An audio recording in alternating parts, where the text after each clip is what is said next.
Hello, BookTube. I thought I'd sneak in a quick Stevestream just to pick up my spirits. No need to worry about me, nothing serious, but a light rainstorm has moved in, and that is causing my little baby bean to pout. It is right next to me here. Uh, and a couple of other items, a couple of other moving pieces in the day, uh, prompting me to want a little pick me up. I don't really have anything in the way of preamble to talk about, although I have been uh, delightfully active all day long. In the mental way, not in a physical way. I've been delightfully active in a mental way, reading and writing all day long, uh, and also bandying emails back and forth along the lines of this project that looks like it might be firming up. A research project that I know perfectly well will transform into a research and writing project, but that hasn't happened yet. So I've just been barraging you with booktube videos and slowly going about the process of sorting out May books. I moved all of the review copies around so that I could set up a May shelf on top, an immediate thing. And then once that's done, once I've sorted all of that, gone through everything, make sure that no May books have wandered elsewhere, put them all where they belong. Then once they're all up there on that top shelf, then I take the iPad over there and run through each book. The ones that don't have pub sheets in them, the ones that don't have ready dates in them. I run through each one, get the dates on them, and arrange them in order from left to right according to date, so that I'm not reviewing something from the 24th or the 27th on the 6th. Uh, so I didn't do that all at once because it's a little melancholy that I'm doing it at all. I like to organize that whole shelf with another book critic, and I was doing it by myself. Today, the only person in the room was Little Bean, who was staring at me from the couch while I was over at that shelf, impatiently waiting for me to get back so that she could ignore me. Aside from that, I've just been thinking booktube thoughts. I did a barrage of videos today. I announced two uh, read-alongs for my channel, one for the Silmarillion and one for The Cruel Sea by Nicholas Montserrat. Uh, and I've been thinking about what reading I'm going to do once the summer starts in earnest. Once we get to June, we start two events. We start June on the Range, and well, actually three events that I know of. Well, I'm sure there are plenty more, but we start June on the Range, which is for June, just reading westerns. We start Book Trek 2024, the wrath of summer of Trek, and we start Summer of Sport, a new booktube event about sports writing, which I don't do enough of. So I've made it, another thing that I did today was to make all sorts of preliminary notes about what kind of sports writing new releases maybe are out there that I might not be getting. Sports biographies, sports essays, that sort of thing. I get pretty much everything in the mainstream press that's devoted to baseball, but not everything of everything else. There are two major sports biographies that are out there in the wind that I want to nail down and make sure that I get copies of them. Uh, but in terms of preamble, that's all that I've got for you. I've been reading. I got three books today that were all of immediate interest, even though one of them, this short, a slim volume of poetry by Paul Muldoon, isn't out until September. It's still of immediate interest because I'll want to live with it all summer if I'm going to write about it. But the other two were surprisingly scholarly works that I I've read one of them in between when I made my video and now. I read this thing on John Donne. And I was very pleased to see that Hover. This is extremely scholarly work. I'm going to be a while digging into this guts, but I was extremely happy to see that a ghost hanging over all of this thing is Saint Augustine. That's why he's all over it. He's all over the book. Same thing with this one. The ghost hanging over this book is the son of Christopher Columbus, Ferdinand Columbus, who is in many ways the patron saint of libraries and librarians, even though a lot of general interest readers don't know that. Uh, so those are going to be all three of them are vying for my attention tonight when I shift over everything to reading. I'm going to wait a while, see if this rain, a light rain, has come through. It's a very summer rain, even though it's not quite summer yet. The heat is still on here at Hyde Cottage. The windows are still closed. It is still persistently cold at night. But this rainstorm feels like a summer thing. It feels very gentle. It's the type of thing that will fill the air with the smell of lilacs once in just a week or two, once the median temperature goes up about 6 or 7 degrees. Uh, but I want to wait for it to be well and truly gone before I try to take the bean outside. So I thought I would just shift right over to the chat, and we'll see what you have to say to cheer me up, what you have to say to perk up my spirits. Naturally, the news is not doing that. The news is certainly not doing that. What with uh, events going on the Columbia campus, and also I know uh, Donald Trump, of course, is in the news both because of an increasingly seedy trial in New York. The trial in New York is losing its way already. It's losing its way. Both the prosecution and the defense are losing their way, just as Trump is hoping that they do. This is why he's going to be acquitted, because when this thing is over and it goes to the jury, they're not going to have any idea what the hell they just heard, and a confused jury will always acquit. But it's not just that. It's not even his latest absolutely demented rally. It's Time magazine, which some of you may have seen. There was a long fawning interview, I guess, because the reporter had to fawn in order to get the interview. I guess that's the way it goes with this thin-skinned snowflake. But in this interview, once the reporter got done massaging it, which is what this reporter's been all over the news. People are always want to interview somebody that comes up with a story like this, and they're all softball interviews. Every one of them is a softball interview. No one is asking him how much he had to rewrite, even though he had to rewrite a lot. He had to piece together a lot of what Trump was trying to say, because a clinical psychologist said it 8 years ago. It's only when he's talking that you can lose sight of the fact. If you read a transcript, you see clearly that you are dealing with a head trauma patient. It doesn't make any sense at all. It's utterly disjointed. If you read a transcript, the magic disappears. That's what this person said in 2016, and I immediately responded by saying there's no magic. Even verbally, there's no magic.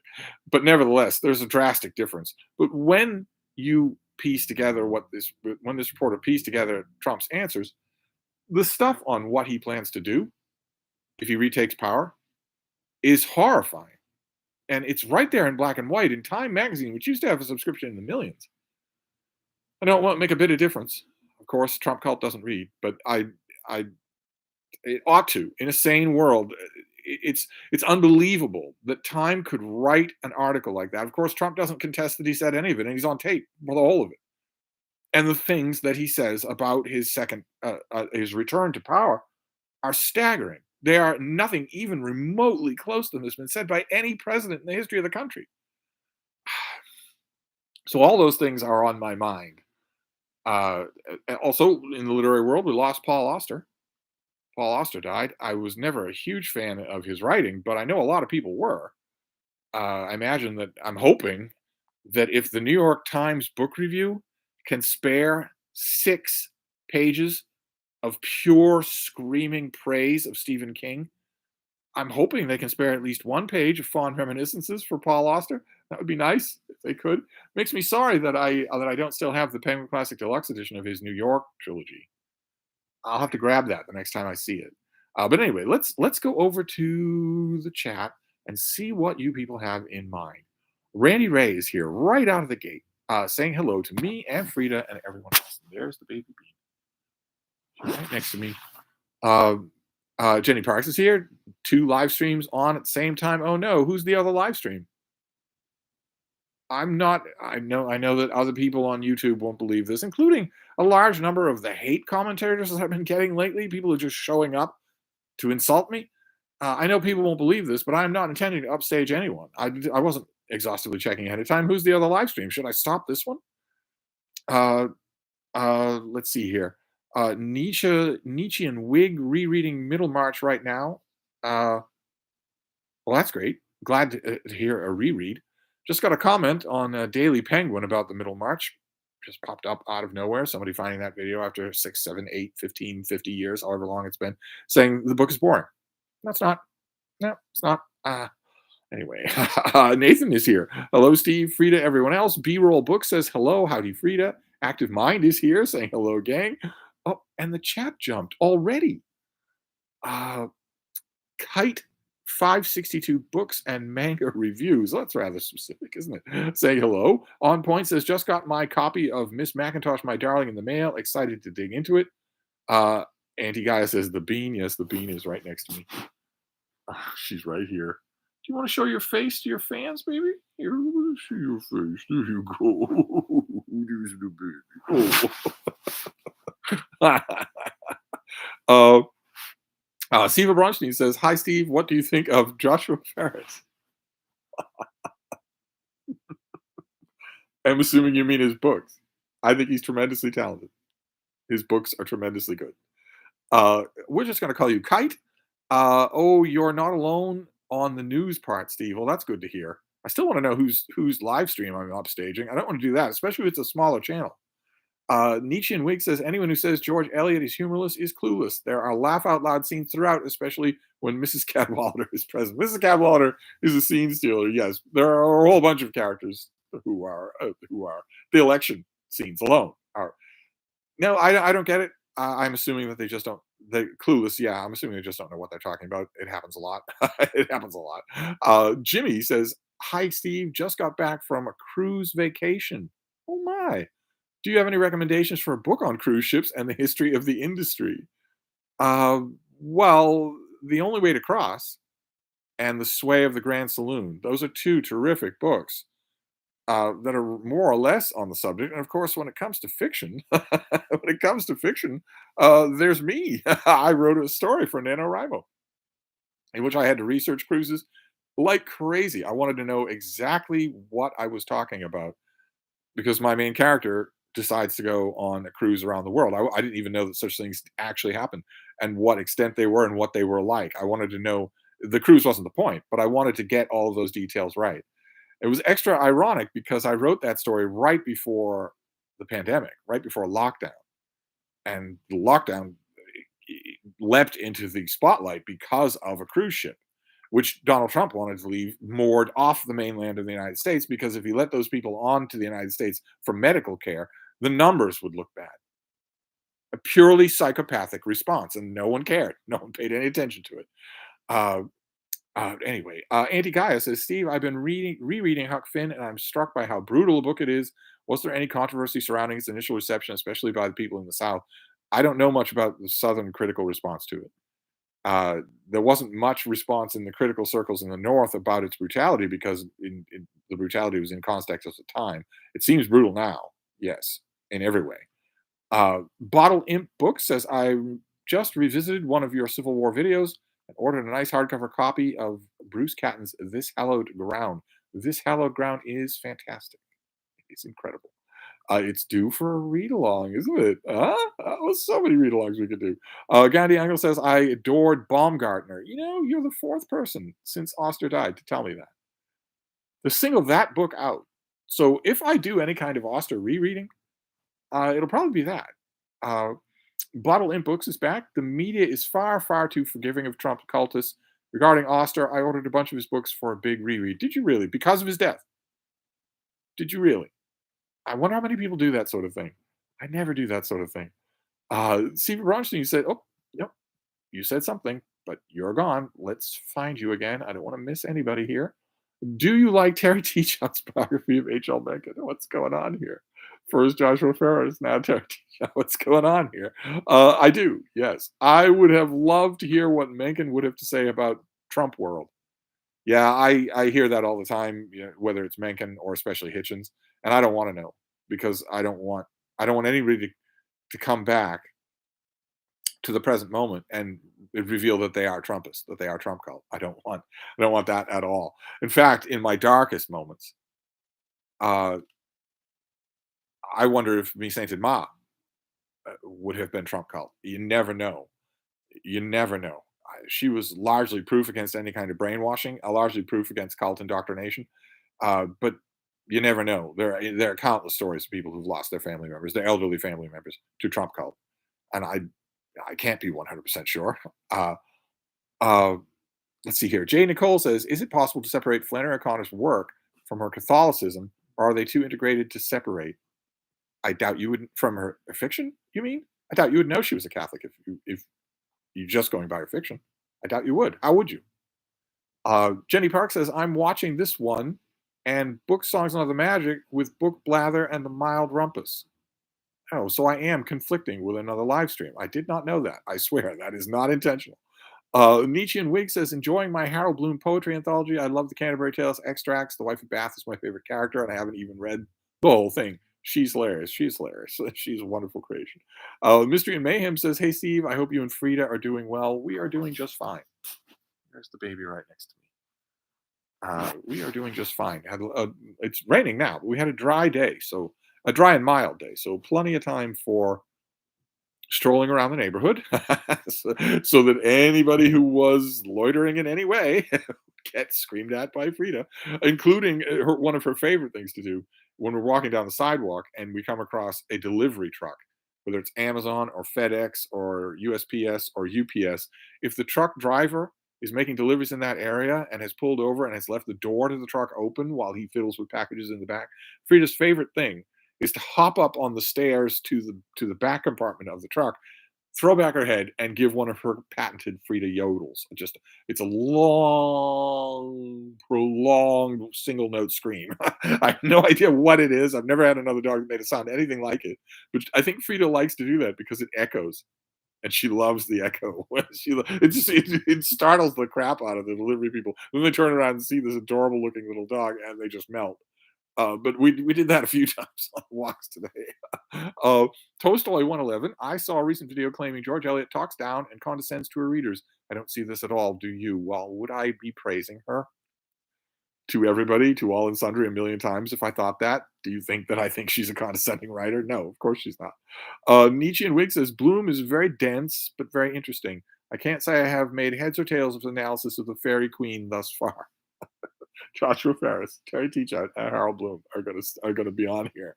That's hilarious. There are a handful of other writers that I'm sure that will come up if we're gonna follow this trend. Uh, Mystery and Mayhem says, "We're watching the other stream as well." Oh my god, I'm making you people watch two streams at the same time. Randy Ray says, "I like Joshua Ferris too." Oh, that's good. Sean G says, "Can you please take 2 or 3 hours to talk about the difference with Protestant and Catholic? Thank you." 2 or 3 hours? Why do I need 2 or 3 hours? Protestants are wrong. See, that was easy. That was one sentence. Stephen Bronstein says, "In that case, what do you think of Joshua Ferris as a guy?" Oh, baby, what are you doing? No, Frida, come here. You can't lay like that, for Pete's sake. Here, here. There you go. There you go, baby. Oh, there you go. There's the baby. Oh, no, trust me, baby. You don't want to go out right now. You do. He's a heck of a guy. There you go. Jay Nicole says, "With Middlemarch, there are so many references to look up. Do you suggest reading it through the first time, straight through, without looking up the references?" I do very much suggest that. Keep in mind, characters, aside from Casaubon, don't make references. It's Eliot who's making the references. Sail right on by them. As you grow in your reading, as you branch out, as you reread Middlemarch, they'll all make more sense, but it's not the characters talking that way. Fred Vinci is not dropping quotes from anybody. So just stick with the story. Uh, uh, Scott Jones says, "Can I ask what things make Auster not work for you? I've been eyeing that Penguin Classic Deluxe at the local B&N. Came very close to purchase it the last time. Uh, I don't like how self-aware he is. I don't like how posturing he is. There's a also, of course, there's a dude bro kind of, here is a little list. I've written it out on a piece of paper. Every guy has to like these things. These things have to be an essential part of every guy's life. I hate that. He never comes right out and says it explicitly, but it's there in most of his fiction. And I hate it. I hate that with anybody. I hate that with any writer. I hate that with any person who does that. Yeah, the wife, the kids, the mortgage. Yeah, screw you. What is this, a script? So you're following a script. You're going to simply hand over wholesale your life to some sort of Hollywood script, and then what? And then what? What do you think happens after that? So you get to 90, you get hooked up on machines at a hospital. You've got a week to live. You know that perfectly well. You look back and think, well, I didn't actually want to do any of those things. I was handed a script. I was proud of it. It made me feel secure. Anyway, J. Scott Phillips. I finally started SPQR. Just finished chapter 3. Very interesting approach. Very engaging. Isn't it a good book? Oh wait, which SPQR? I should say. Are you talking about John Maddox Roberts, the mystery novel? Or are you talking about Mary Beard? No, you must be talking about Mary Beard.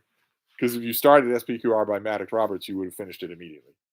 You wouldn't be on chapter 3. You'd have sailed right through it. So you must be talking about Mary Beard. Nietzsche and Wig is responding to Tolstoy 111. Levi, is the John C. McManus Pacific trilogy worth reading? I read the Ian Toll trilogy and loved it. And McManus is good.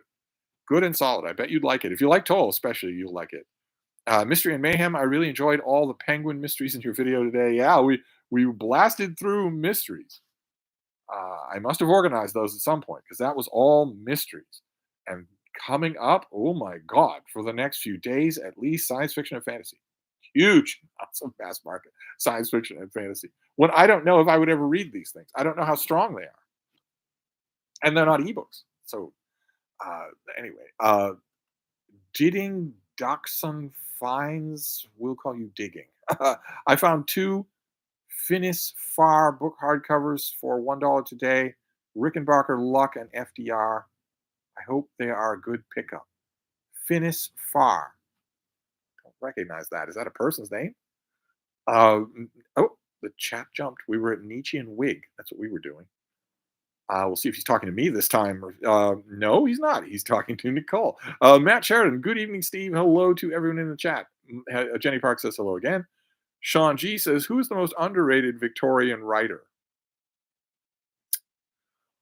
Oh, it's tough to say. All of them had their spotlights in one time or another, except for the very minor, the fourth string ones that don't deserve it, whether Victober says so or not. A lot of the fourth stringers don't deserve it. Maybe George Gissing, but George Gissing doesn't deserve it 2/3 of the time. He wrote a lot. He wrote constantly, but a lot of his stuff is not good. It's really bad. I guess we could go with Gissing. DT says, I saw your Superboy video today. Where do you rank the X-Men against other superheroes and superhero teams? What's a ranking of your faves until you get to the X-Men? Against other superhero teams? What does that mean? Are we pitting the X-Men against other superhero teams? One of the remarkable things about the original X-Men team uh, is not only how underpowered it is, but how poorly used the powers are. Stan Lee paid almost no attention to how effective this team would be. I guess maybe because he considered they are explicitly students, they are children, so they're not a finely honed fighting machine. But even so, they could he could have made them in combat a lot more effective than they were. I don't think I've ever read an original X-Men story where they are effective against a foe as they would be. But if we take them as adults, if we take the original team as adults, they're pretty formidable. Still, probably the weakest super team. Of course, no team is as powerful as the Legion of Superheroes. But then there's the Justice League. The Fantastic Four would not have any trouble with the X-Men at all. Sue Storm could handle them alone. Uh, who else is there? The Defenders, none of you will remember. The Invaders aren't a team anymore. I feel like I'm leaving out a big one, aren't I? I'm leaving out a big super team. But in terms of liking them, depending on the writer, the X-Men pretty much routinely in a long run, probably 50 years of issues, almost never drew a bad artist. Uh, I'm not a big fan of some of the interim artists right before the relaunch of the all new, all different X-Men, but most of the artists for the X-Men have been terrific, and that I mostly read comics for the art. So, uh, J. Scott Phillips says, and yes, I'm catching up on your SPQR STD video from last year as I read along. Okay, but don't miss John Maddox Roberts' murder mystery called SPQR. You will love it. You will love it. Tolstoy 111 is responding to someone else. DT says, "Is Richard Connor's The Manchurian Candidate well written and enjoyable? I've been told it is. Do you like any of the movie versions?" I didn't like the famous movie version at all, and I don't think I've seen any others. I don't think I've seen any of the later ones. And I kind of like the book. Yes, I have a little bit of a sweet spot for books of that kind written in exactly that period. And it's probably my least favorite of things like Failsafe or 7 Days in May. It's probably my least favorite of those, but I still like it. Yeah. Matt Sheridan, are you a fan of Paul Auster's work? Not really. No. But I don't think it's overly sentimental of me or manipulative of me or manipulable of me to say that this his death will probably push me to reread some of it, and maybe I'll have a different idea. Uh, Timothy Giles says, "Hello, Steve. How are you and your sweet dog doing? My sweet dog is right here. Right here. I don't know if I can make her out. She's of the same color scheme as this Afghan. It's fine. We are doing fine. Uh, I'm reading La Regenta, the Penguin Classic version, and I don't know who to praise more, the writer or the translator. Pretty that Penguin Classic edition. I wish mine were in better shape. A rare example. Usually, the thing I love about Penguins is their floppy binding is so durable. But my copy, my trade paperback, that thing, I couldn't read it. The pages individually would come out of it. I keep waiting to find another copy at the Brattle. The only English language edition I'll ever find is that one. I think that might be the only English translation. High time for a new one. Maybe a Penguin Classic Deluxe edition. That'd be really nice. Uh, Vivian says, "I have been reading old sci-fi novels. Pretty good luck so far. My two rat terriers turned 13 and 15 in April. They don't seem to care as long as they get their walks, treats, and lots of love." Yeah, I have been. Maybe you could tell me. Frida is my first terrier, but the terrier people online, when I first got her, the Schnauzer people were telling me that they live for a long, long time. They can hit 15 at a walk. Whereas 15 is the catastrophe. 15 is the final days of most dogs that I've had. I don't know whether or not to expect that. Certainly, when Frida's out and about and she starts gambling around with people, they simply refuse to believe that she's 7 years old. They just don't believe it. Uh, but in terms of old sci-fi novels, keep in mind you have an event coming up, right? You have a new booktube event in July, Rocket Summer. It's about old sci-fi novels. So feel free to start paying attention when we get into June and Mike remembers that he has an event coming up. Mark says, "You often speak of Hemingway in the same breath as Dude Bro authors like McCarthy, whose cult you predict will vanish now that he's dead. What do you think is responsible for Hemingway's staying power? His lodging on school reading lists, and he lodged on the list because of the text of all Dude Bro literature, which is The Old Man and the Sea, which is bad, yes, but it's also very short. So it's been on school reading lists for 70 years. Uh, I guess the same thing could happen with The Road, but I doubt it. I doubt it for a whole bunch of reasons that we need to get into here. For a whole bunch of reasons, I doubt it. Auntie Gaia says, "Steve, are you at all concerned about the Gaza situation going to cost Biden the election? You have to withdraw support for Netanyahu." Uh, there's a whole lot of angles that I could go at that question. Uh, I don't agree with the phrasing of cost Biden the election. Keeping a traitor who launched an armed insurrection to overthrow the government in the election is what will cost Biden the election. It's what will cost America the election. There's no question here of people winning and losing in key battle states because retirees get out to vote. That's all of that is useless. All of that is outdated. All that is from all the previous elections. This election has an arch traitor who has vowed to be a dictator when he seizes power, and who's already said many times that the 2024 election is not legitimate unless he wins. Same thing as he said in the 2020 election and the 2016 election. His ground troops, his red hats, are ready now. They are ready on a scale and by proportions, the like of which most people don't even imagine. This haphazard Rudy Giuliani's fake elector schemes are dwarfed in comparison to the plans that are already drawn up, that are already ready. So when you say could the Gaza situation cost Biden the election? I, to me, that seems like very old fashioned thinking about what's going on here. What's going on here is not an election, but I also think that Biden will rupture with Netanyahu. I don't think he will do it for election metrics at all, but I think he will rupture with it because I think it's pretty clear what Netanyahu is going to do. And there isn't any way that Biden is going to support it. There's no way that he is. I know, I think it's pretty clear that Netanyahu is going to bomb the crap out of Rafah. He's going to flatten it, which he has said he's not going to do. International committee has said he absolutely can't do that. Treaties forbid him from doing it. I think he's going to do it anyway. And I think once he starts to do that, he'll get a call from Joe Biden saying, stop doing that. And he will say no. At which point, I think there'll be a major rupture. And it won't have anything to do with how well it'll affect Biden's standing in the election. Uh, but we will see. We will see. Steve Bronstein says, "What do you think of Terry Teachout as a guy?" I'm surprised that other names haven't come up already. Some of you have been very canny at picking out what those names are. Mainly going, as one of you put it a year ago, mainly going by who I don't talk about. Sean G says, "I think that supporting Trump is insane, but I know very many kind slash good people who do. Very strange to think about. I wonder if the same was true regarding Hitler. I'm telling you, if you take Evans's book, The Coming of the Third Reich, his trilogy is fantastic. So it's not a waste of your time anyway. It's not an exercise.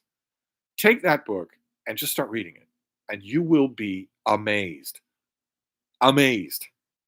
Your mind will immediately start inserting names from today into the narrative. The parallels are almost exact.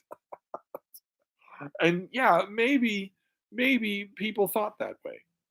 In yeah, people certainly thought that way in 1930s Germany, but only because they were being misled. Sure, Hitler had ranted about wanting to kill all the Jews in the world for 20 years before he was shoehorned into office. But the people of Germany were misled about what he wanted to do the minute he got in office, and they were also misled a lot by what he was doing once he took power. There is no misleading now. A Trump supporter now cannot be innocent. Uh, anyway, Hannah's books is here. The themes of FOC's stories are extraordinarily connected to her faith. Personally, I had to learn a little more about Catholicism just to understand what she was doing. I disagree. That must be Flannery O'Connor. That abbreviation must be Flannery O'Connor. I disagree. If you take uh, one of her famous stories and read it without knowing anything about Catholicism, I don't think you'll ever be in the dark. I don't think you'll ever feel like I need to go and read a reference work to understand this. Uh, but I can't believe that you think that either. So you must be talking about something else, some other aspect of it. Steve Bronstein says, "Did you know there's an hour-long audio interview of Mencken late in life on YouTube? I remember listening to it years ago, which was fascinating to hear his voice and cadence. I did not know that. What a treasure trove YouTube is." Jay Nicole says, "As a Catholic and the daughter of a Texan, it is impossible not to recognize O'Connor as a Catholic or a Southerner. I agree that it's impossible not to recognize her as a Southerner when you read her work. I don't believe that if you read her work in complete ignorance of her biography, I don't believe you'd get to the end of it thinking Catholic. Religious, sure. How many people even know what they're talking about when they talk about a Catholic?" Uh, Auntie Gaia says, "I'm embarrassingly lacking in any reading of the Victorians." Well, plenty of time to change and plenty of good stuff to pick from. Ooh, my. Maybe I should do a trollop read along. Huh? Well, I thought about adding a third read along today, but I figured I announced two already. Randy Ray says, "Gotta go. A lady friend has arrived and she demands my attention. I'll catch up on this later tonight. Love all." Gandhi Angle says, "What?" Oh, yeah, he says something. But the chat jumped, as it so often does. Let's find you. Let's find you. Where are you? Oh my God, there's a lot of people in the chat. How many people are here? Oh, I forget how to check. Uh, there we go. What do you think of the recent surge in popularity of Marcus Aurelius' meditations? Yes, it comes and goes. Never seems to go away. It's not Marcus Aurelius' meditations that's having a current surge in popularity, though. It's a particular read on him. He is consistently used rather than read. Matt Sheridan says, "Have you checked up on Cormac McCarthy Reddit after all they found your?" No, I didn't. Oh, here, let me make a note. Somebody told me about the Reddit, the incels on Reddit found my many bashings of Cormac McCarthy, and they were all irate about it. Uh, and somebody shared me the link, and I went there, and the person who shared the link, or one of the people who shared the link, said, "Definitely don't respond. I know you're going to want to, but don't respond." And I looked at it, and I thought, "Oh, I do want to respond, but I won't." But I did, and I haven't gone back to check to see if I kicked an anthill. I'll have to look and see. I'll make a note. Uh, to go and look. That'd be a lot of fun. I won't respond again. I promise I won't. Uh, Monet Doyle says hello. Scott Jones says, "Ah, the list. They bore me to death. Excessive exposition, self-indulgent. Thank you for warning me off. I hadn't sampled him up to this point." What list are we talking about here? I've lost the context. And I can't look. I can't go up further in the chat, or I'll bump myself right out of my own chat. Gandhi Engel says, "I assume you have completed Chen Jian's biography. Did it exceed expectations?" I've completed it a few times now. I'm still working on it. Its pub date, I think, is next Tuesday. So I'd really like to have a big review of it, but I'm nowhere near ready to do that. It'll probably be the second week in May. I loved it. It's not showy. I loved it in. There are many ways to love a book. I loved it in far more study carol type way. Uh, uh, let's see here. Sean G is responding to someone else. Anti Guy says the Avengers films are amazing. I agree. I agree. Nietzsche and Wig says you remind me of the great YouTube music critic David Hurwitz just for books. No holding back on savage opinions and incisive critical analysis. This is what makes this channel so much fun. Well, I want to thank you very much. But I want to stress also that it's done in humorous friendship, right? I'm not sitting on a mountain caustically savaging things, and also telling you that you're a fool if you don't agree with me. This is all meant in friendship. Um, J. Scott Phillips, as far as super teams, you left out a little group known as the Avengers. Yes, the Avengers is the one I left out, and the Avengers roster changes so much that pitting them against the X Men, uh, the original X Men. The original X Men is who I'm thinking of. Pitting them against. I mean, they fought the original X Men a couple of times and mopped the floor with them as well. They should. But you start to wonder. The original X Men, when we first meet them, when they're 12 and 15, don't have much control over their powers. Their powers are still in rudimentary form. But what about a year later or 2 years later? They've had Xavier's training this whole time. They've been working as a team this whole time. They're older. They're stronger. What about then? You've got a pretty impressive lineup.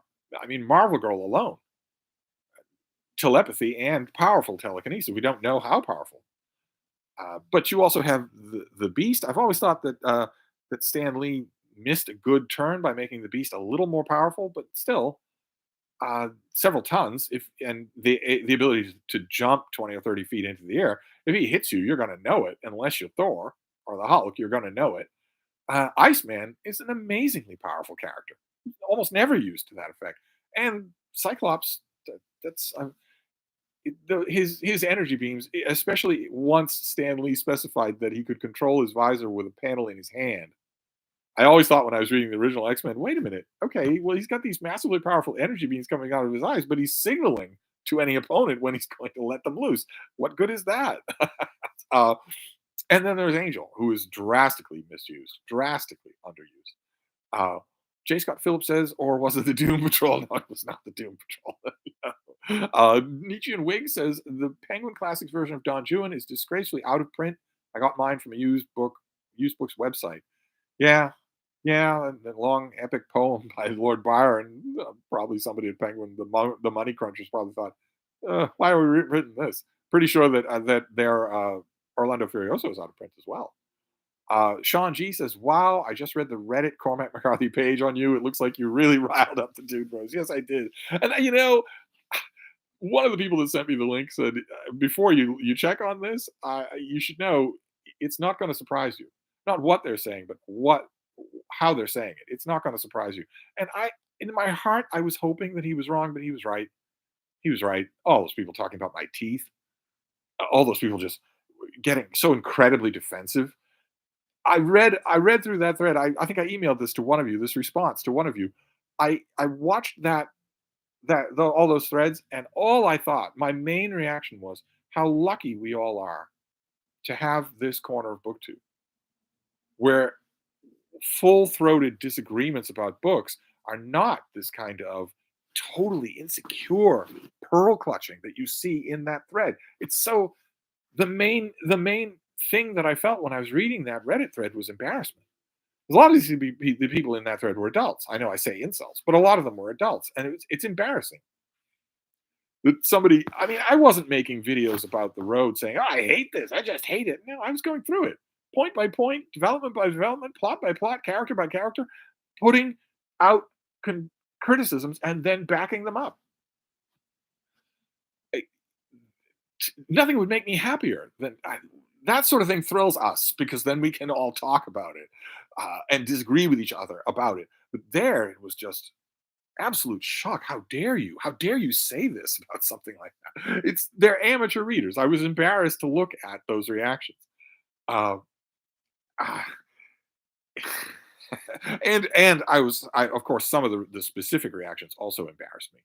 Like a couple of the people in that thread, and a couple of people in my life who have heard me criticize Cormac McCarthy, uh, have been driven to a point that they don't even realize is so pathetic that it virtually doesn't have a name, which is to say that the plot doesn't matter. Who cares if the plot is inconsistent? The plot doesn't matter. I think a couple of people in that incel thread said the same thing. Just unbelievable. If you're driven to that point.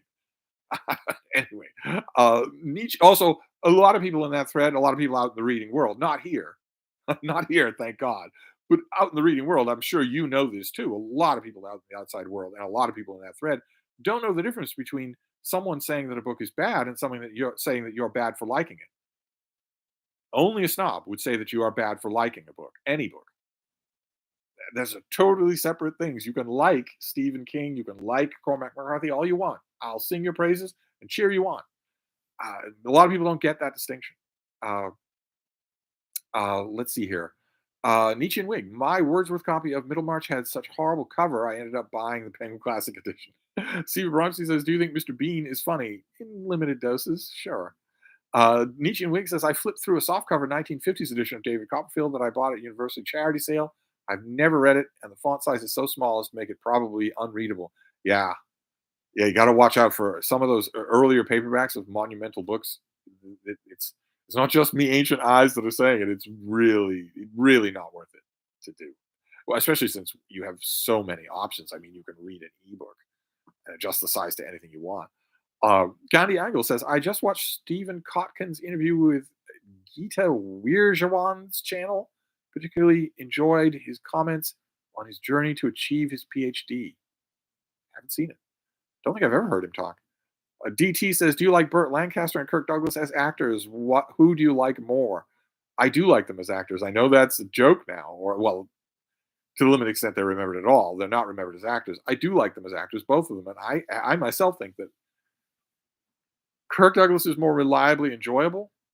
But when Burt Lancaster is on, I think he has a almost totemic power about him that that isn't appreciated enough. It isn't appreciated enough. I think people too readily associate him with some of his worst one note character appearances.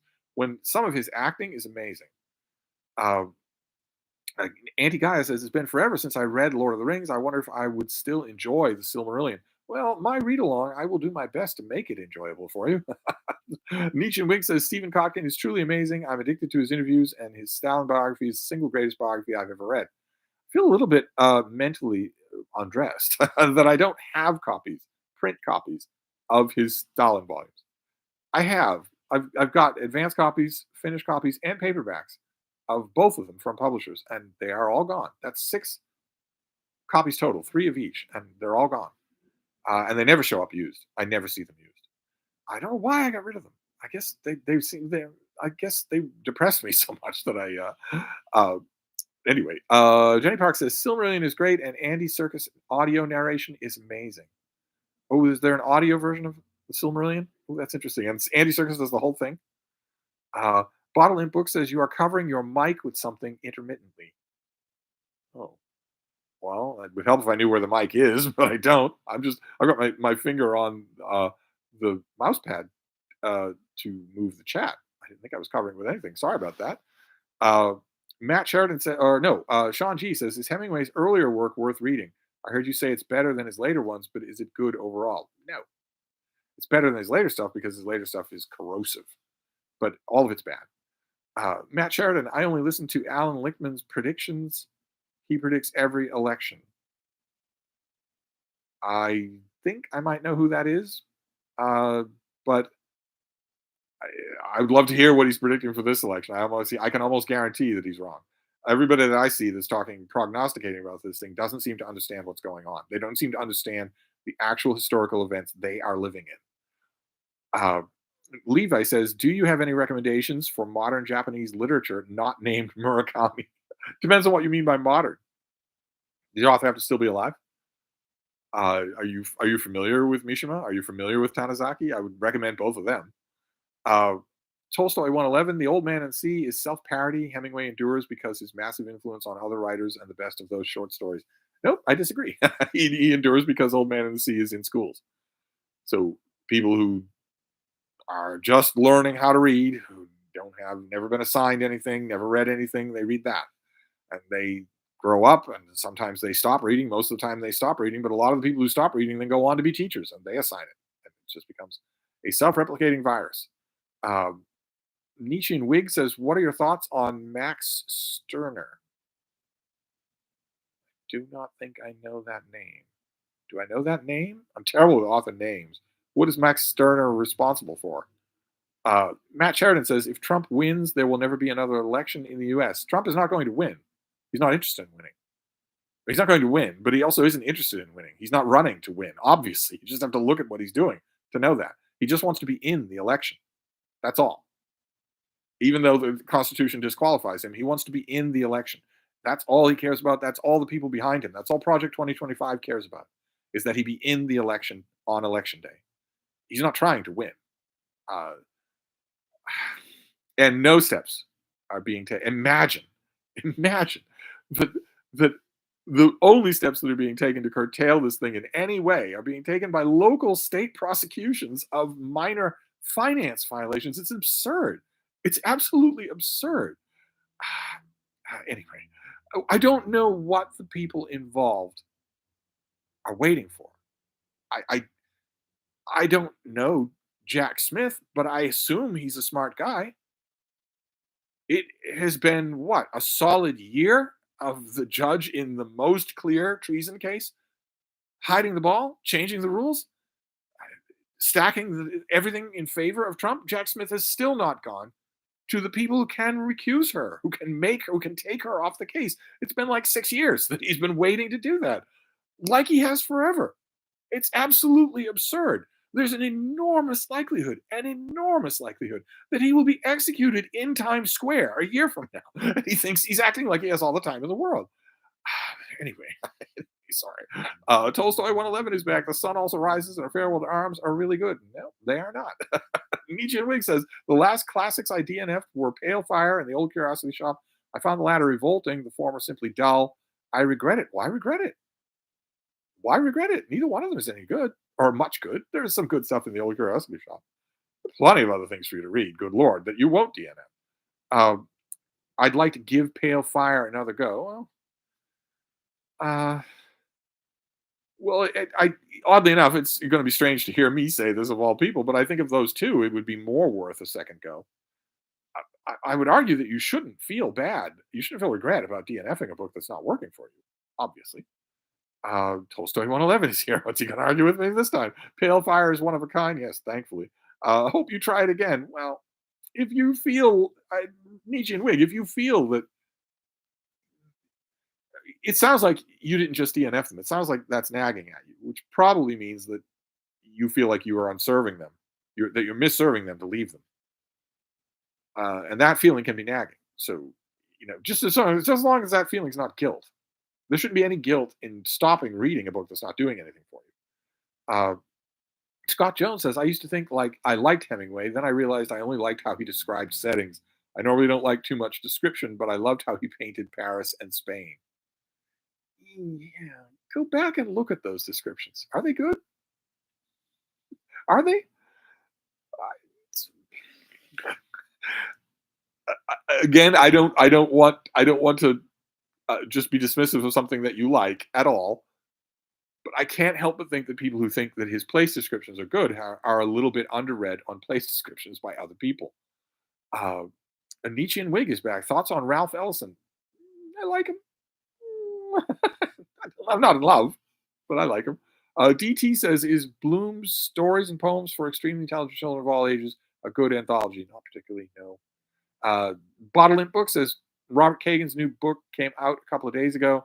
It's about anti-liberalism in the U.S. Have you read it? I have not read it. I think I have it here. Do I have it here? Oh, I might have an e-copy from the publisher, which would take me forever to find. I did. Yeah, I'd never be able to find it. I haven't read it yet, though. No. Vivian says terriers generally live to be older than many small breeds. People always think they are young girls. They are very quirky, as you probably know. I'm catching up on reading events. Yes, they are very quirky. Frida shows almost no signs of being her age. Almost no signs. She absolutely does not lack for energy. She is completely dominant in the neighborhood. Every dog here is afraid of her. Even though she's not violent, she would never bite them, but she is completely dominant over everybody. Uh, and completely active, too. She mobs people that come. Uh, DT says, is Bloom a good prefacer? A good writer of introductions? Generally, yes. Nietzschean Wig says, I don't like Hemingway's minimalism. I like lavish prose. Oh, wait, where'd you go? I bounced you in the middle of a comment. We can't have that. Let's go back to find you. It was DT that we're looking for. Oh, no, it was Nietzschean Wig. You like lavish prose. Nabokov, Hardy, Dickens, Eliot. Okay. All right. Well, then maybe go back to Pale Fire. Maybe do that. Anti-Guy says Flannery's stories are grotesque fun. I agree. Couldn't have put it better. Sean G says it's funny that McCarthy people got so offended at your comments. If someone says they don't like one of my favorite writers, I wouldn't be offended by it. Well, in this little corner of BookTube, no, right?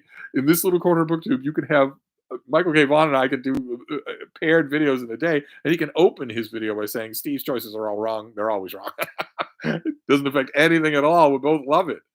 In this corner of BookTube, if you really love something and somebody is courteous about it, instead of the Rudy McRudersons that I've been getting lately, I don't know what I'm doing to get these people. If you're courteous and friendly about it, as a lot of you are, I get emails all the time. I get flooded with emails every day. I have to do a block of time to emails in the morning and at night, and I love it. I'm not complaining at all, but plenty of you do understand how to disagree with someone in a friendly way. It leads to great conversations.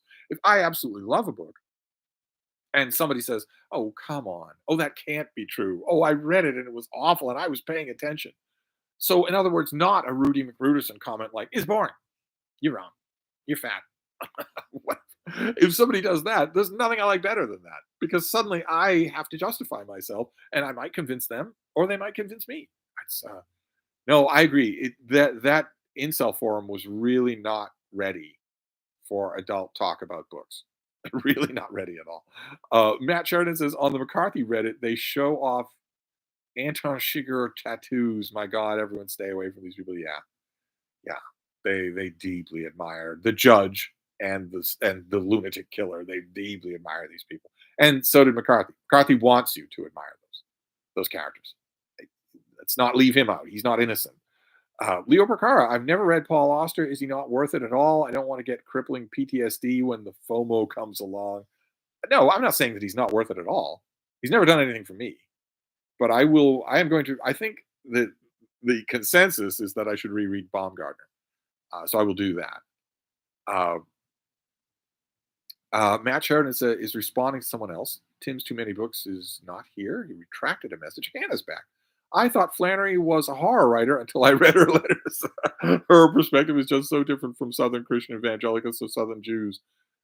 Yes, but yes. Oh, the conversation. Someday you'll have to come back to Hyde Cottage and we will film a conversation about Flannery O'Connor and Eudora Welty. Wouldn't that be awesome? We could charge money for that. Stephen Bronstein says, "What do you think of Will Self's writing?" I really like it, even though it is self-consciously postmodern and experimental a lot of the time. I really like it. I am blurbed on. Is it Phone? I think I'm blurbed on Phone. His publicist went nuts about my review. I think it was Phone, and if it was, it's the third book in the trilogy. I think his publicist went nuts about it. She was emailing me saying, or his U.S. publicist saying, "I've been following the reviews of this thing, and your review understood the book. This is intelligent praise. When I if I feed this to Will, he's going to love it, and he doesn't generally like reviews of his books. They usually, not that he's thin-skinned, but usually the reviews strike him as dumb, as missing the point." That was pretty high praise. I don't usually get that kind of reaction to my reviews, but I'm on the trade paperback. You'd think I'd have a copy. I don't. MWER. I just ordered a few Trollope books. Can't wait to read him. Yeah, you order them, people. So people, a lot of people. There's a lot of mention in this chat of people ordering books. So you're ordering things online. I guess you have to do that, right? If you don't have access to a used bookstore with a heavy overturn. Uh, but that means you've never read him? Never read any Trollope? Ooh, look at my read-alongs. I've done tons of read-alongs. You'll have wonderful introductions. Geo Craftsman, what kind of response did you make to the Cormac McCarthyist? What tone? I tried to make a friendly tone. I pointed out that a lot of the responses were really disappointing. All this talk about my teeth. Uh, and I also pointed out, I tried to point out, I don't think they're in any position in their reading evolution to understand it, but I tried to point out that I'm not knocking anybody for liking these books. I'm only saying if you're calling it a masterpiece, you have to be able to defend it as a masterpiece. You can't say it's a masterpiece because I like it. And if you call it a masterpiece, you have to be able to defend what's on the page, and that is not possible. It is not defensible on the page. That's what my videos are about, tearing it apart as a book. You want to take something that I tore apart and say, sure, it doesn't make any sense, but it's not supposed to, man. Prove it. It's not supposed to, man, is a religious belief. Prove it. Prove that it's not supposed to be taken seriously. I can prove that it is and that it doesn't make any sense. So, anyway, Mark says Mark Twain came up earlier. Always wanted to ask you about his Joan of Arc book. He regarded it as his best work, though many modern readers don't even know it exists. How do you regard it? Twain was wrong. He did, until his dying day, say that it was the best thing he ever wrote. And he was wrong. So many writers say that, right? So many writers say they'll pick a book and say, oh, this is my best thing. It's my favorite of all my books. And they're dead wrong. I mean, their favorite, sure, they can be that. But a lot of them will not. Like, for instance, Nicholas Montserrat is on my brain. Because I'm doing a ninja a read along of The Cruel Sea. And he always thought The Capellan of Malta was his best book. And it's not. It just isn't. Uh, but Twain's Joan of Arc is an interesting book. Certainly is an interesting book to read. There was a tiny little resurgence, a tiny little surge of energy in Joan of Arc right at that time. Huge amounts of Joniana were produced in the 50 years. If you start the clock at Twain's Joan of Arc book and go 50 years forward, so that you're encompassing Shaw, then there's a huge amount of Joniana. I have no idea why. I've always wanted to know why. I can't help but think maybe it has to do with cinema and that I'm missing something. That maybe it has to do with that. Maybe there's a movie that sparked it that I don't know about, or that spurred it on once Twain's book was out in the world. But I don't know. I have gone over there's a huge Joan of Arc collection of material of all kinds in the Boston Public Library. I have gone over that collection with a fine tooth comb. I find it fascinating, but don't think I can't recommend the book. I don't know that you would like it. I don't know that you finish it. Tim's Too Many Books says, would you describe DeLillo's Underworld as a dude bro book? I'm considering it for my summer of sport list. Uh, it's right on the borderline. I I was just about to say it's not Dude Bro because it's really good. It's really, really good. The best thing DeLillo ever wrote. But I'm not necessarily sure that Dude Bro's books can't be good. Uh, I mean, I'm considering a sport book very similar to it for Summer of Sport myself by Dennis Lehane. And you could easily make a case that Dennis Lehane fits the category of a dude bro author. I don't know though. I think you'll really enjoy it. Is I guess regardless of how we qualify it, how we categorize it, I think you'll really enjoy it. Uh, Mystery and Mayhem says, which Cormac McCarthy post is it on Reddit, Sean? Oh, you're talking to Sean. Somebody sent me a link to it. A few people sent me a link to it, but I don't remember. I wouldn't have the first idea how to get to it without using that link. Uh, Scott Jones says, "Oh, I'm sorry. I need to write when I continue the subject. I was thanking you for warning me off Oster. Oh, well, I'm not completely warning you off Oster because I haven't revisited him since his death, and I probably will in the course of 2024. I probably will. Uh, Andrew McDonald says, I found McDurf's graphic novel, My Friend Dahmer, to be suitably disturbing, but compassionate as well. What did you make of it? I would use both those terms, disturbing and compassionate. And I don't know what to make of that. I really don't. I am, as some of you will know, hip deep in serial killers, hip deep in them, deep, deep in serial killers lately. Starting with the big names, the biggest, most well known monsters. And Dahmer is odd.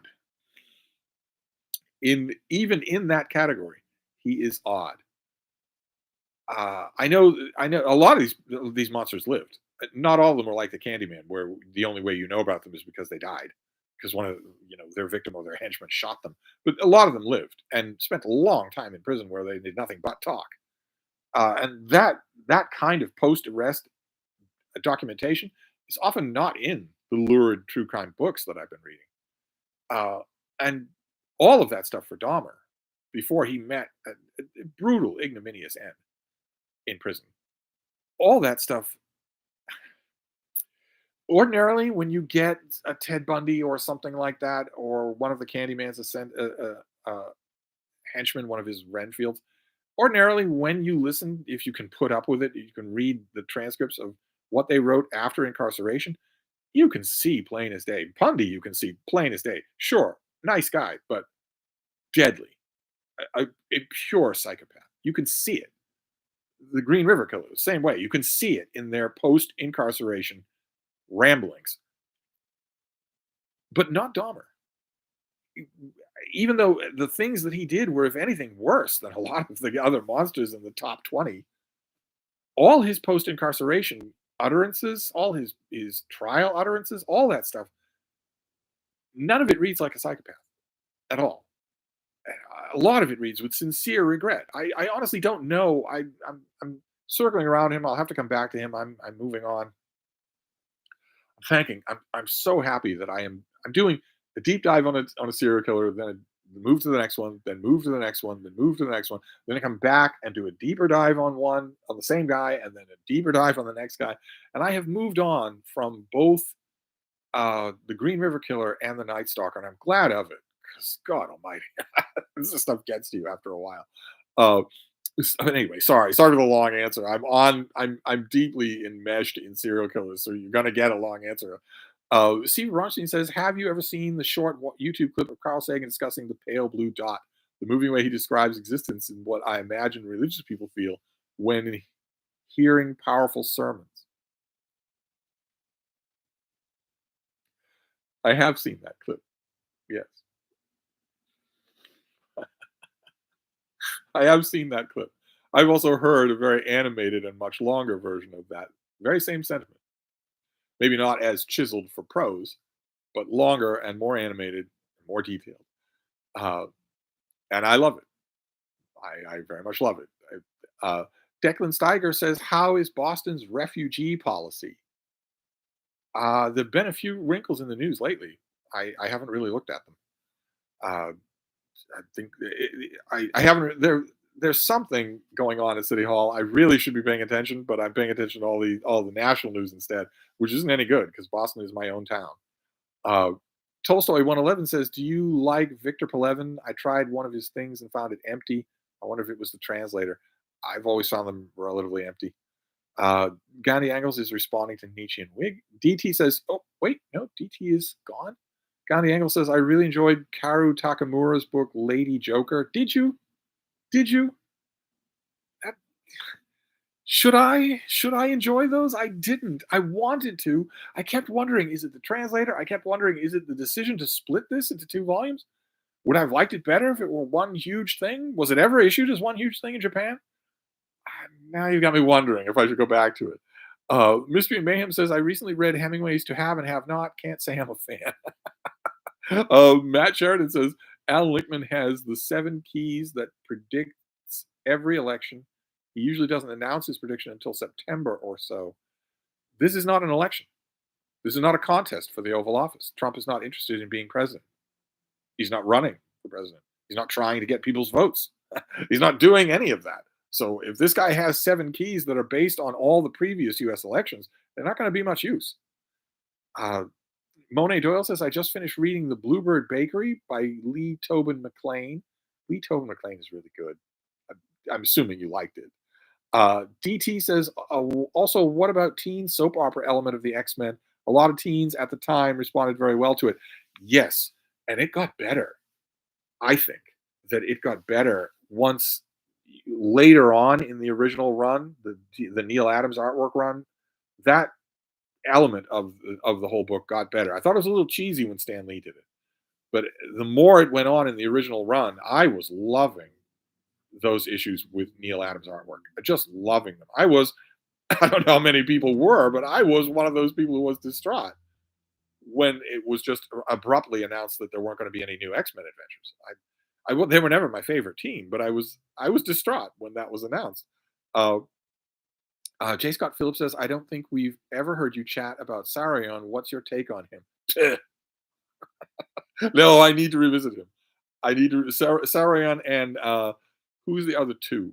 There's Sarion, there's Tagore, and there's one other. I need to revisit all 3 of them at some point. I need to. Scott Jones says, not at all a Japanese author, but I would recommend Liam Hearn's Tales of the Otori, magical fantasy set in medieval Japan. Not life changing, but a lot of fun. See, my initial reaction to the Tales of the Otori was that they were a bit dull. I read the first book. I didn't read any others. And I wonder, hearing you say that, I wonder if I should go back. I bet I should. I bet I'd get a lot more out of the first book. What was the first one? It had floor in the title? I bet I should go back. I should do that. I should find the Tales of Otori and read them again. You're right, not life changing. And I think maybe I was looking for something life changing at the time or something like that. Steve Blarstein says, I don't remember if you've ever talked about Ian McEwan. Do you like any of his stuff? I do. A lot of it, I don't really understand what it's doing there. Not that I don't understand it because it's too complex. I just don't understand. Okay, what's the point here? Is the point just that this is a writing exercise and you want to see if you can do it, or is this an odd little thought that crossed your mind and you sort of an internal dare with yourself? Can I make a book out of this? I don't often feel that he is moved by any major creative currents. Let's put it that way. I will never get over on Chesil Beach. I don't think I ever will. But even Atonement, I just. Hmm. Tolstoy 111 says regarding Nabokov, you don't even like gentle campus humor. No, no, I don't. Yeah, I have more luck with Pale Fire. Anti Gaia says, oh, wait, where did Anti Gaia go? Oh my God. We're going to find you. The chat jumped again. Pardon me. While we go back to where you are, oh my God, there's a lot of people here. Anti Gaia, I almost never feel bad about DNFing. You can always go back to the book at a later date and you might appreciate it more. Yeah, you shouldn't. You shouldn't. The only thing that made me wary, that made me wonder at the mention of Pale Fire and was it Old Curiosity Shop, is that you sounded. It wasn't a clean break. Usually, when people DNF, they get to a point and they say, "All right, I've had enough of you." It's a clean break. There's no lingering, and it didn't sound that way. It sounded like you were worried that you weren't serving them well, and that could be reason to go back to. Steve Ronstein says, do you like any of the beat writers? Not a single one. With the possible exception of Been Down So Loud, It Looks Like Up to Me, which I thought was pretty good. But otherwise, no. Aaron says, speaking of not finishing, I loved A Tale of Two Cities and Great Expectations. Tried twice, can't finish Bleak House. Wow. Wow, Dickens is taking it on the chin in this chat. DT says, speaking of Trump's article in the New York Times, what do you make of Costin Almeriu's CAC book called Bronze Age Mindset under his pseudonym Bronze Age Pervert? I have no idea. Aside from the mention of the New York Times, I don't think I understand any of the names there. I don't think I know what you're talking about. Brandon Henry says, hi, Steve. I believe I've heard you talk positively about Cavalier and Clay. How do you rate Chabon's other work? I have talked positively about Cavalier and Clay, but for my money, the Yiddish Policeman's Union is the best thing he's done so far. Just I am amazed by that book. Not just how funny it is when it's hard to be funny. It's a lot harder to be funny than people think, but also how good it is. I know that Cavalier and Clay will be the sentimental favorite for most people with him, I think, but I strongly recommend the Yiddish Policeman's Union. Aaron says one of the comments in that thread was from a woman saying you should read Stella Maris and the other last novel if you think McCarthy is bro-lit. What say you? Yes. First of all, I don't believe the poster was a woman. And second, they cannot possibly have read Stella Maris if they think that. Oh my God, they cannot possibly have read it. and and it's made the utter failure of Stella Maris and the Passenger to be in any way not sexist is made even funnier by McCarthy in a couple of interviews beforehand, saying, "Well, I never thought about writing women as human, so I thought I'd give it a try. I mean, I'm not getting any younger." Scott Jones says regarding place settings, all right then, can you take off a few authors whom you think do an especially good job? Thanks in advance. Now, you can't thank me unless I've done it, right? But well, Flannery O'Connor's name has come up a few times here. Definitely include that. Eudora Welty, Mickey Spillane, for instance, his name I think has come up. Not usually considered a literateur, but he's really good at evoking place. So is Raymond Chandler. Much better than the weird, stiff, self-referential ways that some of the people who've been mentioned here do. Uh, Aaron says, I like Chabon's Yiddish Policeman's Union. Yes. Bottle Book says, you loved Auster's Crane biography, didn't you? I'm sure I remember the review. Burning Boy. I did kind of like it. I didn't love it. I did like it. I wonder if I could find it on the iPad. Can I? On this gigantic iPad with this very good boy as my screensaver? Can I find it? I don't know. Let's see. Well, let me take my own advice here. You go to Google and you type in my name and then what you're looking for. So let's type in Steve Donahue Burning Boy.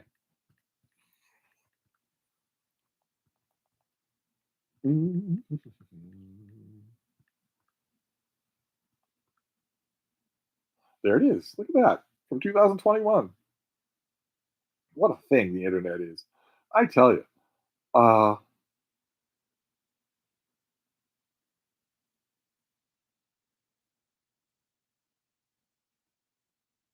Burning Boy is a success.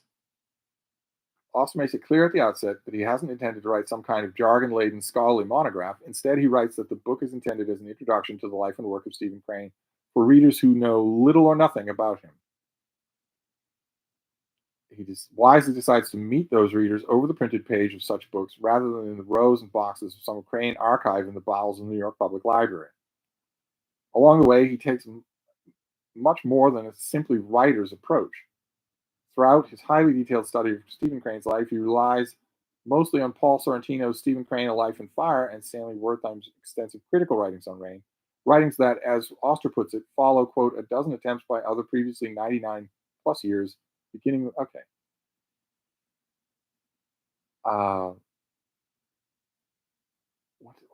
So Auster writes, quote, a dozen attempts by others in previous 90 plus years, beginning with Thomas Beer's half-baked, semi-fictionalized travesty from 1923.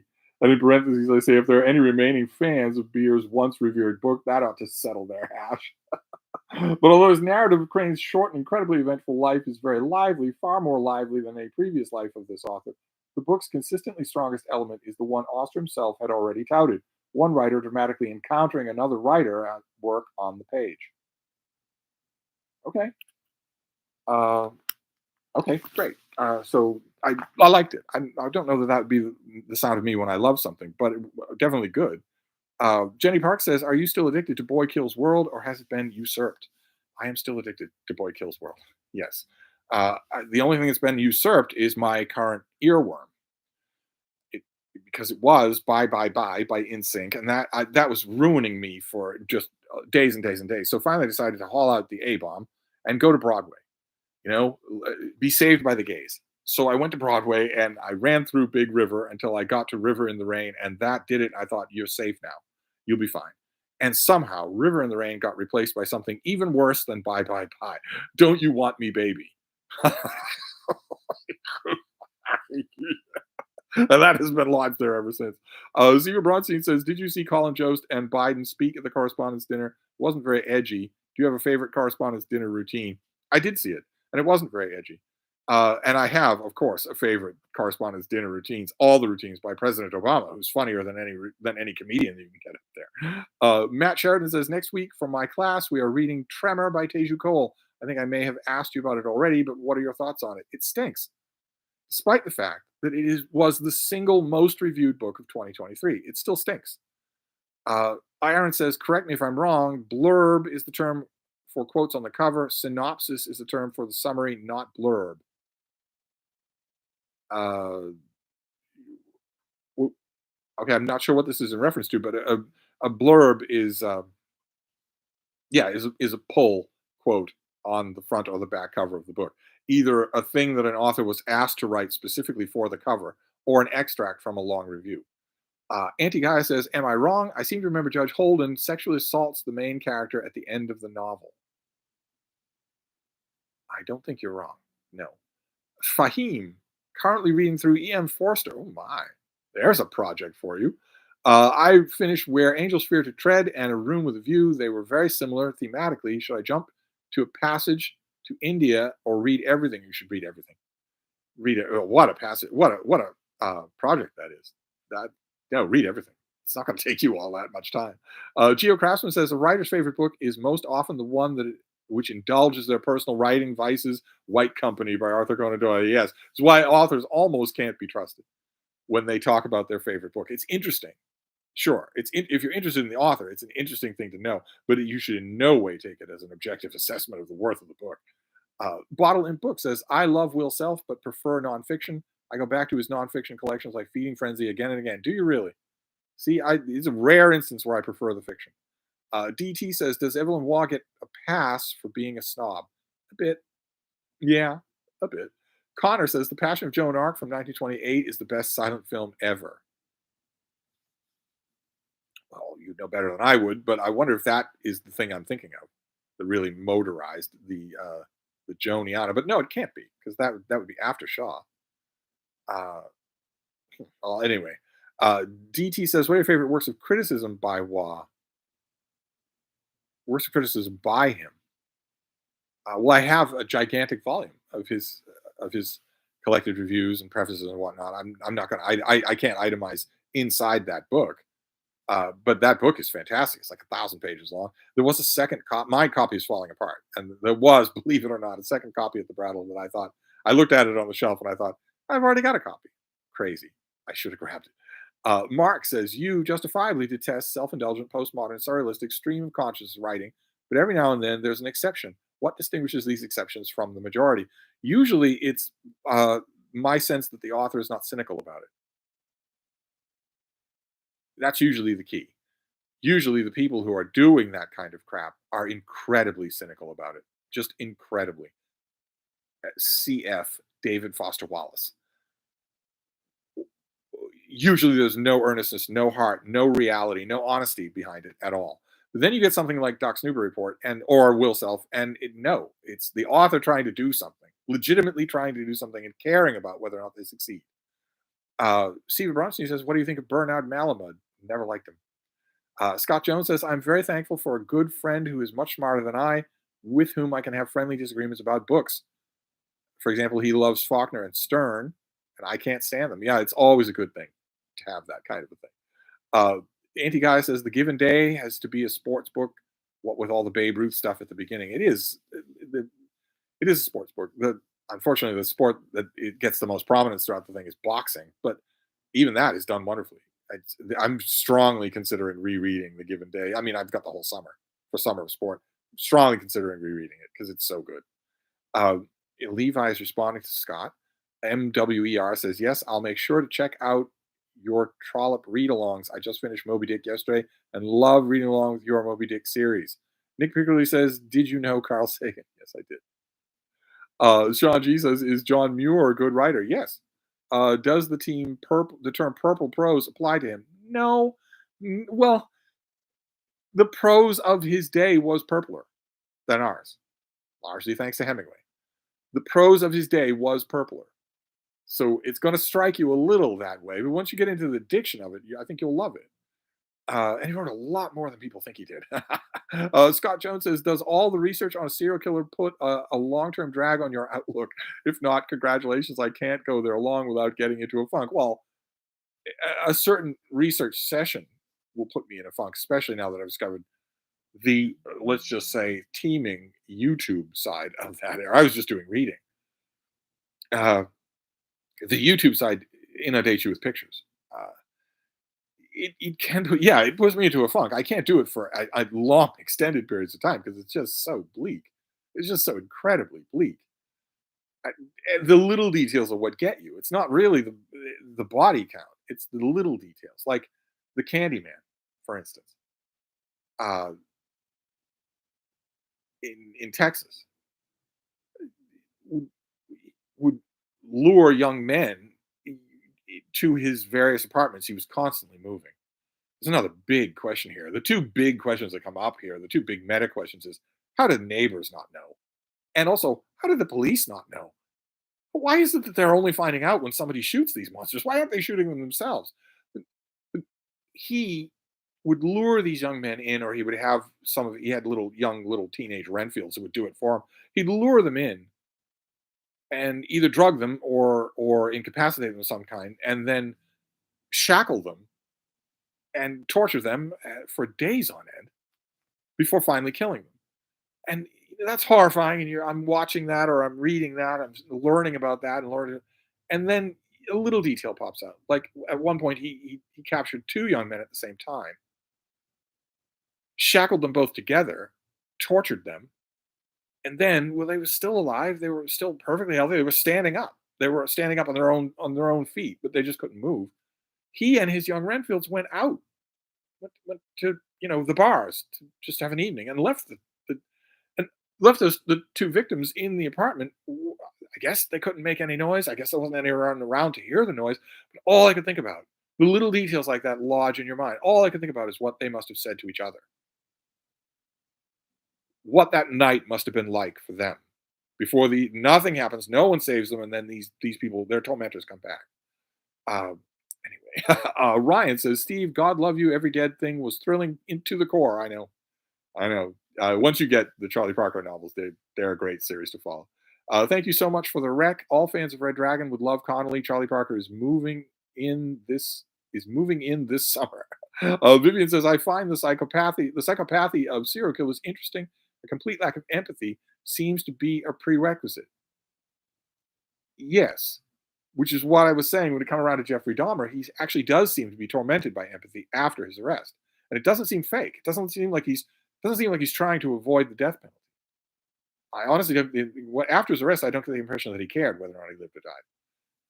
But the empathy expressed then doesn't seem fake. All these people express empathy at the end, but after their incarceration, and they can't carry it off. They obviously don't know what it is. I don't know. I'm not doing a deep dive on Jeffrey Dahmer at all yet. I've got other places to go first before I come back to him. Mark says, "Oh, I've read Twain's Joan of Arc book. I quite like it, but my French Canadian Catholic background might be skewing my judgment. I don't see anything to like about it. Good for you." Steve Bronstein says, "What do you think of Christopher Ryan's book Sex at Dawn?" Why is that ringing a bell? I That's ringing a bell. I don't have any. It's not ringing enough of a bell, loud enough of a bell. Ryan says, "I am reading." Oh no, Ryan, where did you go? Let's find you. Let's find where you are. Oh my God, let's go all the way back to. I am reading group reading a chapter of Ulysses every day this month and enjoy it so far. It's not every dead thing, but Joyce is another decent Irish writer. Be happy to make recommendations to you for decent Irish writers, all of whom are turning in their graves right now. Stephen Bronstein says, "Do you like Peter Gay's biography of Freud? What's the best book on Freud, and what's Freud's best book?" Well, I like Peter Gay's book is likable. Sure, it's a likable biography. I think probably as a general introduction to Freud, it's the best you can do. As to Freud's own books, I don't like any of them. They're all monstrous. They're all absolute hogwash. Uh, Mark says, despite not being Catholic myself, New England Catholic grandmothers seem to have a way of influencing you from beyond the grave. Yes, I know. I know that. Mark says, I can still hear her Fall River accent barking in my ears, and she's been dead almost 20 years. Yeah, yeah, I know. Same thing applies to South Boston. Tolstoy 111. Okay, how about the real life of Sebastian Knight? It's N at his most Henry James-ish. That's not a good thing. That's not a good thing. Levi is responding to Andy Degani Angles.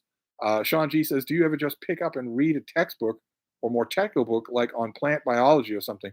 Not unless I get it in the mail from a publisher. No. Steve Bronstein says, have you heard Eugene Onegin narrated by Stephen Fry? No, I have not. Uh, Tolstoy 111 is referring to someone else. Matt Sharon says, why does Hemingway have such a following when he is a subpar writer? He writes short books, and he makes it look easy. And all men think that if they just didn't have this thing to do, they would sit down and write a book. That no man, unless they try it, no man thinks that there's any work involved in writing a book. They think if I weren't doing this, if I weren't managing the ball bearing factory, I would sit down and write a great book. And Hemingway makes it look he is the author that you look at when you want that fantasy suborned. When you want to look at a writer and think I could do that. uh, uh, Steve Bronstein says, "What's your beef with Kurt Vonnegut? I remember you've mentioned something about his lack of deodorant, but what else? He stinks. His writing stinks, and he himself, not stinks literally. His writing stinks, and he himself was an odiously egotistical little fry. I just personally in Iowa City, he was an absolute egotistical jerk. I know that doesn't have anything to do with his books, but it shows in his books. His books are bad, just bad. You can like them all you like, but uh, uh, let's see. Stephen Bronstein is back. Well, you got a million questions tonight, don't you? What do you think of Jonathan Franzen and stuff? It's terrible. Scott Jones says, I'd say Hemingway's following is manufactured by being assigned him in school. I was assigned For Whom the Bell Tolls and didn't think much of it in the ninth grade. Hemingway gets assigned in schools. He's fairly easy reading, and when you're talking about the high school years, that's when you're losing your boys. That's when you're losing the boys to reading, and you don't want to lose them because you don't want them making trouble in the back of the class. So you give them something that they can read, something that will hook them. Sean G says, what's the most underrated place to go in Eastern Europe?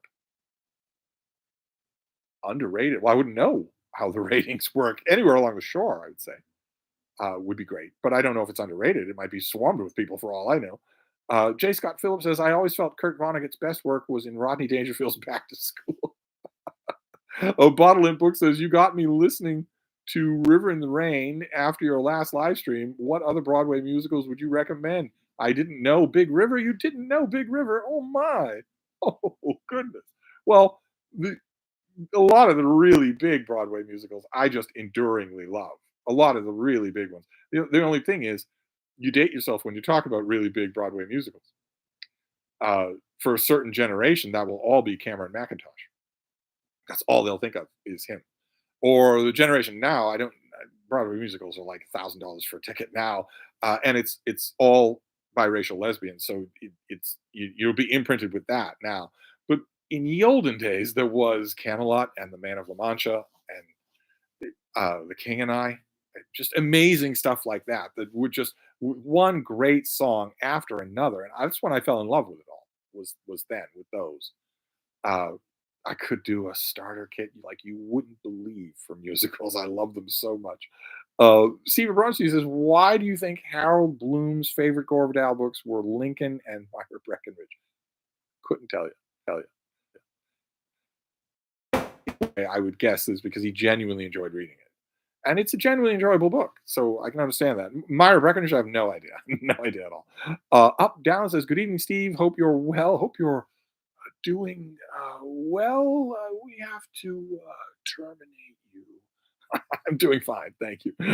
Derek says, "Can you explain the deal with these Hamas protesters on college campuses? I have a feeling most couldn't find Palestine on a map." Yeah, yeah, quite a bit of what I'm seeing is definitely coming from people who could not find Palestine on a map and don't care about this except that it hurts Jews. And that is ugly. That is a really ugly side of all this. I wonder what the account will be of the final what history will say about this when it's written, 30 years from now, outside of America. Of course, there'll be no history written in America in 30 years, but someone else will come to write this. And I wonder what they will find.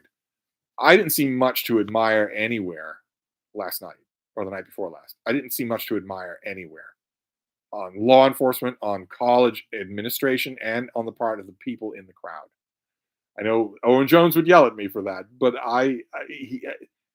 the idea that pro Hamas agitators are mobbing peaceful protesters on college campuses in the U.S. That's his narrative, and that is definitely true. But a lot of those peaceful protesters are saying things that should curdle your short hairs, regardless of whether or not they're being attacked by pro Hamas weirdos. Uh, Scott Jones says, "The cool kids in my school chain read Vonnegut in junior high. I was not a cool kid." He turned out just fine. Stephen Bronson says, "How good of a president do you think Obama was? Does he make the top 5, top 10? I don't think he makes the top 10, no, but I thought he was a good president, very much so, especially in terms of intangibles, which is often discounted. And the hep cool thing among the Gen Z now is when Obama's name comes up is to just say the word drones. Just say drones. That's all. Don't think about anything else. Just drones. Uh, but we hate them, so we don't have to talk about them." Hannah's Books is back. "Instead of synopsis, I tend to use jacket copy, meaning it doesn't necessarily actually summarize the book, but instead sells the themes." Matt Sheridan or Tolstoy 111 is responding to Matt Sheridan. Ryan says DeLillo's Underworld is a baseball book in a sense. Yeah, yeah. I think it would be enough of a baseball book to qualify for a summer of sport. I plan to do a lot of reading for summer of sport. Stevie Bronstein, "Who is your favorite Jewish American fiction writer? As a side note, do you like Amos Oz?" Well, okay, but when you say I don't particularly like Amos Oz, no. But when you say Jewish American fiction writer, what do you mean? This question came up in the pages of the New York Review of Book 40 years ago. Do you mean an American fiction writer who is a Jew, or do you mean a Jewish American fiction writer who writes about Jewish America? Which do you mean? Uh, I don't think it would be the same answer. Uh, and do we get to count Mordecai Rickler? Do I get to count him? I don't know if I do or not. Mark says, "Oh no, wait, where did you go? Oh my God." Going back to surrealist stream of consciousness writing for a moment, another writer I've never heard you talk about is Henry Miller. What do you make of that maniac? My own appraisal wavers. He stinks. I can't talk about everybody, though. Even with 7 videos a day, I can't talk about everybody. He stinks. It's not worth your time to read. Andrew McDonald says, "I was surprised that you directed the comics novice toward Astro City instead of Herb Trimpe's Hulk Run." Well, I did. I think I'm pretty happy with that. Astro City is a good place to start. It's all the homages to all the usual stuff in comics, all the traditions in comics, but it's starting brand new, and the writer knows he's doing homages, so he's intentionally keeping you in the loop. There's no feel with Astro City there's a feel that there's a whole world that's gone before the stories that you're reading in the first arc, but not that you have to go and find them. They don't exist. So in Astro City, there's that feeling of you coming in the middle of things, but you're going to be caught up by the writer rather than by the back issue store. Uh, Neil Lobdini, what do you think of Michael Silverblatt? I'm terrible with author names. Michael Silverblatt. I know that name. That's come up before. And I think I've written about this person, but I'm drawing a blank. Sean G says, "I find these serial killer torture stuff to be super depressing." Yes, it is very depressing. "For some reason, I can read about a World War II battle without any emotion, but that serial killer stuff really turns my stomach." Yeah, Yeah, it's completely different. Yeah, you read a World War II battle, 1,000 people are dying in an hour. Doesn't hit you nearly as much as one waitress who has been targeted, sometimes at random. Sometimes the killer didn't even know she was there, just runs across her and thinks, this'll do, this'll do. She has plans all night long. She's visiting her parents. She's going to take the train out of town on the weekend to visit her parents. She has plans for the next month. Runs across a monster. Uh, Michael Lombardo says, "Hi, esteemed reviewer." Thank you. How long are we? Oh my God, we've gone past 10 past the hour. All right. Well, let's keep an eye on the time. Has the newish book, A Supreme Court Unlike Any Other, crossed your path yet? No. Tolstoy 111. Do you even like Freud as a literary critic? I do like how literary some of his works are. Yeah, I like him as a literary critic, as an illusionist. ALL. Yeah, I don't like any of the stuff that he puts forward. It's just monstrous. It's just monstrous. Uh, Michael Lombardo says, or a travel guide to the Middle Ages, new books in the library yesterday. Travel guide to the Middle Ages. I think the publicist said.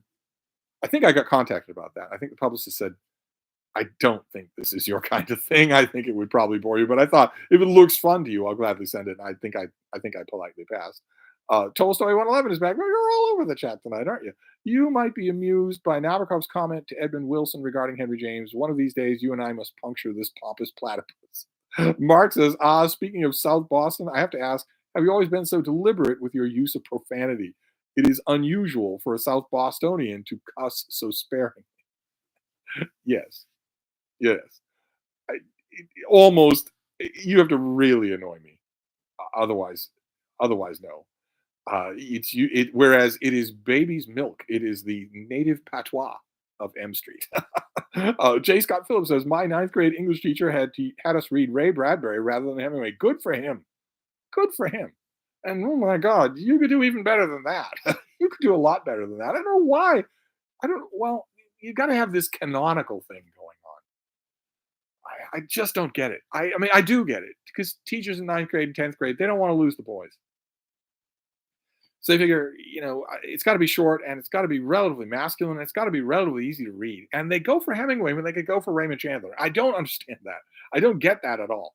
They go for what? They make students read Middlemarch or Mill on the Floss. That's crazy. That's insane. You don't make students of either male or female read that. Instead, get them to read a, a Mary Roberts Reinhardt mystery. Get them to read that. Make them fall in love with reading. They'll get to Middlemarch if they're in love with reading. If you make them read Middlemarch, you'll kill their love of reading. Uh, Ryan says, Steve, have you heard of Matt Orchid's YouTube channel? He takes incredibly deep dives into killers. Also, the channel That Chapter might be useful. No. Is Matt Orchid the name of his YouTube channel? And That Chapter, no. I hesitate. I mean, thanks for the recommendation. I'll definitely take them. But YouTube is swimming in this kind of stuff, and most of it is so bad. I've also noticed that a huge amount of true crime stuff on YouTube is AI generated. It's a bot that's reading it. Anyway, I'll, I'll look for those, definitely. Auntie Guy says, did you see the film version of Myra Breckenridge? I think when everybody in the country was going to see it, do you think I missed it? Yeah, I saw it. I did. Didn't like it. DT says, did Dennis Lehane write anything good or that you like? Oh, yeah. Yeah. The Given Day has come up, but also his latest one, which is about South Boston, is fantastic. Just fantastic. Yeah, he's written quite a bit that I like. Stephen Bronstein says, speaking of torture, the toy box killer used surgical equipment. Yes, the toy box killer is on rotation, but he's a good deal away from me. Thank God. DT says, since the Twilight Zone is out of style and not worth watching, is Star Trek TOS in the same boat? Is it worth showing a young person? Art thou mad? Yes, of course it is. It's the greatest thing that's ever been done, aside from Boy Kills World. It's the greatest thing that's ever been done. Of course it's worth showing in lavish detail. Auntie Guy says, I like reading about baseball figures, but I've never been much of a fan of the sport. It's an acquired taste, but there are some great books out there. Hannah's Books is here. Speaking of Jewish American novelists, do you like Allegra Goodman? Not particularly, no. Do you? probably do. Tolstoy 111. By the way, do you like Nathaniel West? Miss Lonely Hearts is quite the reading experience. I don't particularly. I know what you're saying. Quite the reading experience, but it's never really done anything for me. DT, what do you think of Harold Bloom's opinion on children's books in his children's book collection?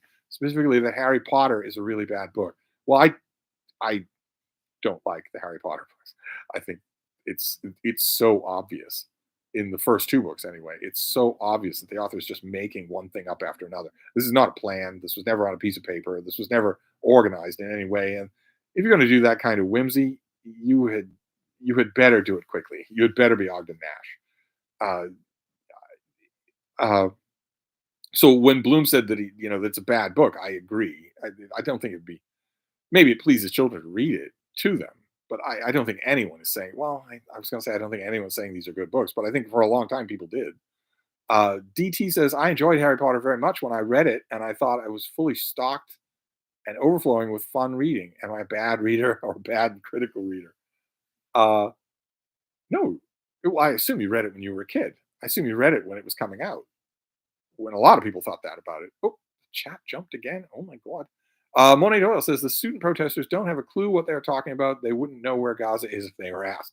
Tolstoy 111 says, speaking of neglected Victorians, well, you're constantly giving me these segues that don't really exist, but neglected Victorians does. Who talks about Herbert Spencer today? He wrote huge during his lifetime. Yeah, I don't know. Herbert Spencer, I think a few books are available on Project Gutenberg. I don't think all of them are. I never see him at the Brattle.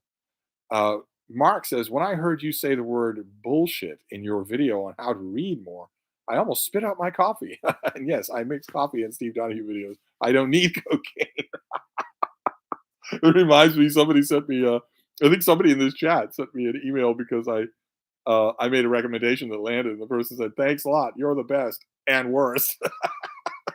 I am dangerous when it comes to recommendations. Vivian says, love that chapter. Uh, Derek says the problem is the teachers don't like to read themselves. Yeah, yeah. Very few people, even among so-called readers, actually read for pleasure. Mostly, it's for social capital. Seems like. Well, if teachers love to read, the problem of mandated reading in schools would evaporate. I always say that my idea for mandated reading in schools is let the kids read what they want.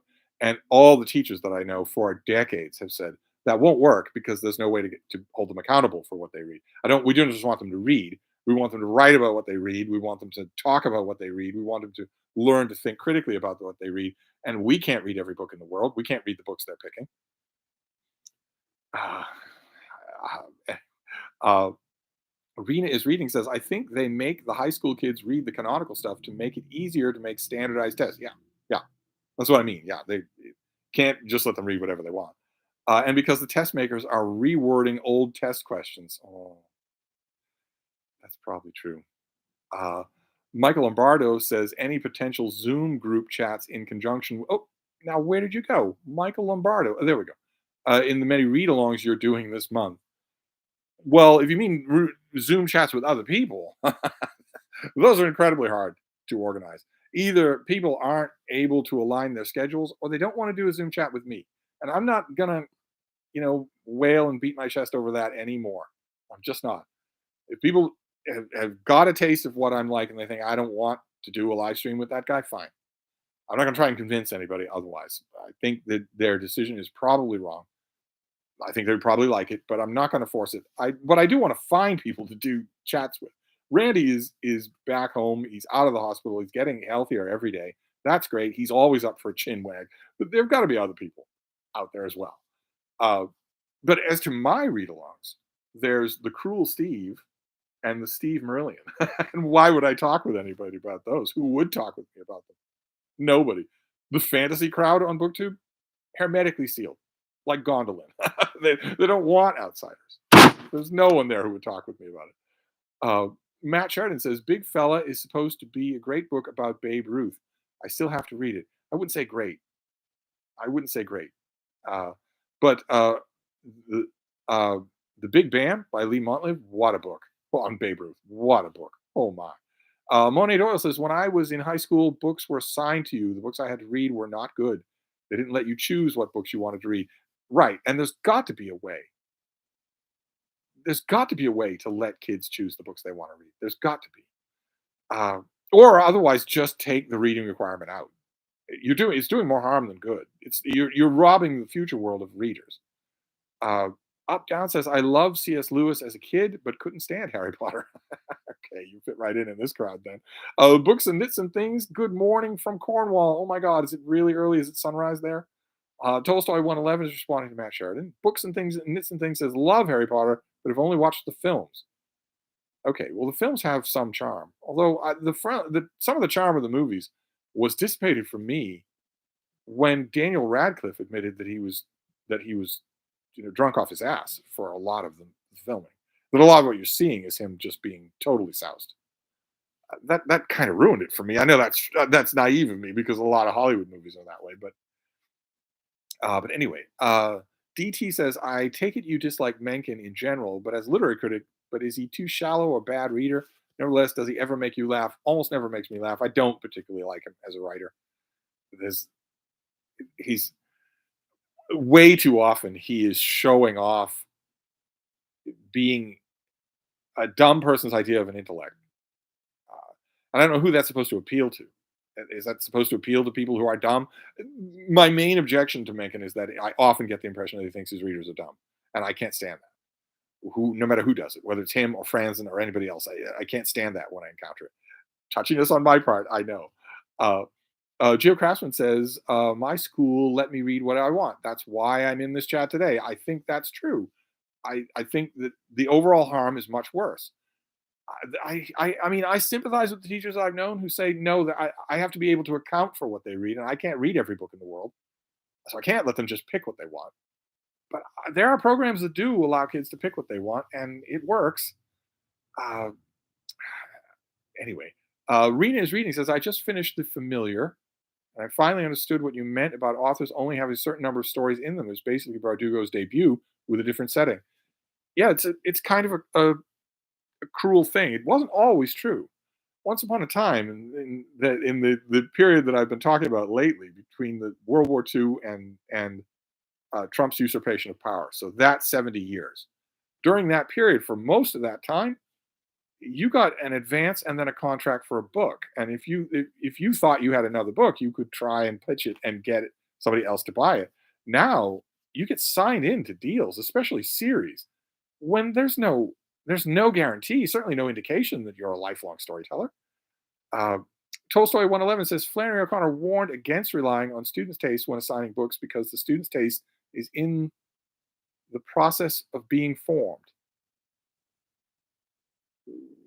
Uh, okay, but we're not talking about them being taste setters, right? We're talking about them loving reading, which, of course, their taste is in the process of being formed. Everybody's taste is in the process of being formed. The point is that they have to want to read what they're reading. And forcing them to read something is not going to help their taste form, and it's not going to be a guard against their taste forming wrong. Um, Anti-Guy says, "I agree, Steve. Let the students pick what they want to read. Who cares if I want to do a 10-page book report on the final days by Woodward and Bernstein?" Well, the problem, I understand what the reservation the teacher friends have said, which is if a student did pick the final days by Woodward and Bernstein, well, you can't expect me to read that in 5 weeks. And how would I even know? And is it just a ridiculous case of a student biting off more than they could chew? Okay, fine. It'd be nice if the people who were going into teaching were avid readers. I guess you can't expect that though. Nick Piccarilli says, "I love The Given Day, but thought the sequel was a bit of a letdown." Yeah, I agree. Uh, Jenny Park says, "Nope, it's nearly 2 a.m. here." Oh my God. Jordan Parsons is here. Those of you, a lot of you who are new to BookTube will not remember. Jordan Parsons once had a channel, much beloved. Everybody loved it. I loved almost all the books I was assigned to read in school, but I'm beginning to suspect I might be a tad atypical. Yeah, you're a tad atypical. Tolstoy 111. In my experience, high school students who read Stephen King become adults who read Stephen King. No, not always. Not in a lot of cases that I know. Not at all. They grow up. They grow out of it. Uh, and and the flip side of what you're saying is noxious. The flip side of that comment, that comment is a bit on the smug side, And the flip side of that smug comment is that they shouldn't be allowed to read Stephen King because you don't want them to grow up to be the adults who read Stephen King because you know better. When this is a question of getting them to love reading first. Get them to love reading first. The surest way to get someone to fall out of the love of reading and stay that way is to tell them you don't know what you're doing. You're not reading it right. You're not a good enough person. Here, let me tell you what's good. Uh, anyway, Matt Sheridan. That explains why Radcliffe lost his charm as the films go on. Looks like he didn't want to be there and didn't get started. And don't get started on Rupert Grint. Radcliffe has said himself that for the last 3 or 4 movies, he was heavily drinking on set, and that in a lot of he's pointed them out when scenes have come up. He's pointed out in a confessional kind of tone that implies falsely that it is no longer true. He's pointed out certain scenes and said, "Yeah, I don't remember that at all, and it's not because of the rush of the filming schedule. It's that I was bombed. That's why I don't remember it. I don't remember doing that scene." And that took the bloom off for me. Connor says, I just don't think students know that there are books they want to read. Right, they don't know. Students aren't exposed to the thrill of reading, so they would rather pick a random book and not read it. Michael Lombardo says, I see Jeff Messerman did a video on his channel with a tall stack of Star Trek original paperbacks. Don't think he ever read one. No, I was amazed. I was amazed to see the video. And some wonderful emails from some people saying, "Oh, don't tell him not to have a channel. You're so mean to him." I want him to be on BookTube, but I was amazed when he said that he had them for years and hadn't read them. I'm amazed, hoping that he does. I wonder what he thinks. I think that he and I ought to do a series of videos where we rewatch each original episode and comment on it, one episode at a time. I think we ought to do that. Scott Jones says, my worst book assignment, excuse me, As I Lay Dying in 11th grade. Oh my God. My low opinion of Faulkner hasn't changed a whit since. Oh no, the chat jumped again. Oh God. Up Down says, I was in the second lowest English class in school and we had no required reading at all. Wow. Anti-Guy says, I like Mencken quote about why he doesn't drink water. Books and Knits and Things says, I'm kind of glad in hindsight that the school decided the books that I had to read. I doubt I would have read To Kill a Mockingbird, Of Mice and Men, Kess, out of choice. Well, you wouldn't have read those things out of choice then, but you read other things out of choice, and who knows how many of them. And you'd have got to those books eventually. J. Scott Phillips, I read somewhere that H.L. Mencken was part of the original inspiration for the character of Dr. McCoy. I think it was in one of the These Are the Voyages volumes. Mencken's not going to keep coming up here. Is it? Can we go back to Terry Teachout?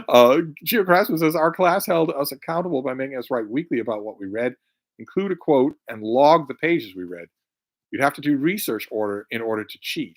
Easier to just play along. Oh, that's actually makes sense. That actually makes sense. I imagine that some aspects of that would be much easier with electronic reading. The accountability, I think. Yeah, there've got to be ways to do it. Jenny Park says, I didn't have signed reading either, trying to read what most kids read now as an adult. Sean G says, do you think Thoreau was a bit of a windbag? Can't help but like his writing, but I see people accuse him of being pretentious, fake because of Walden. Does he romanticize nature? Well, he does romanticize nature, especially the bit about Walden, especially that book.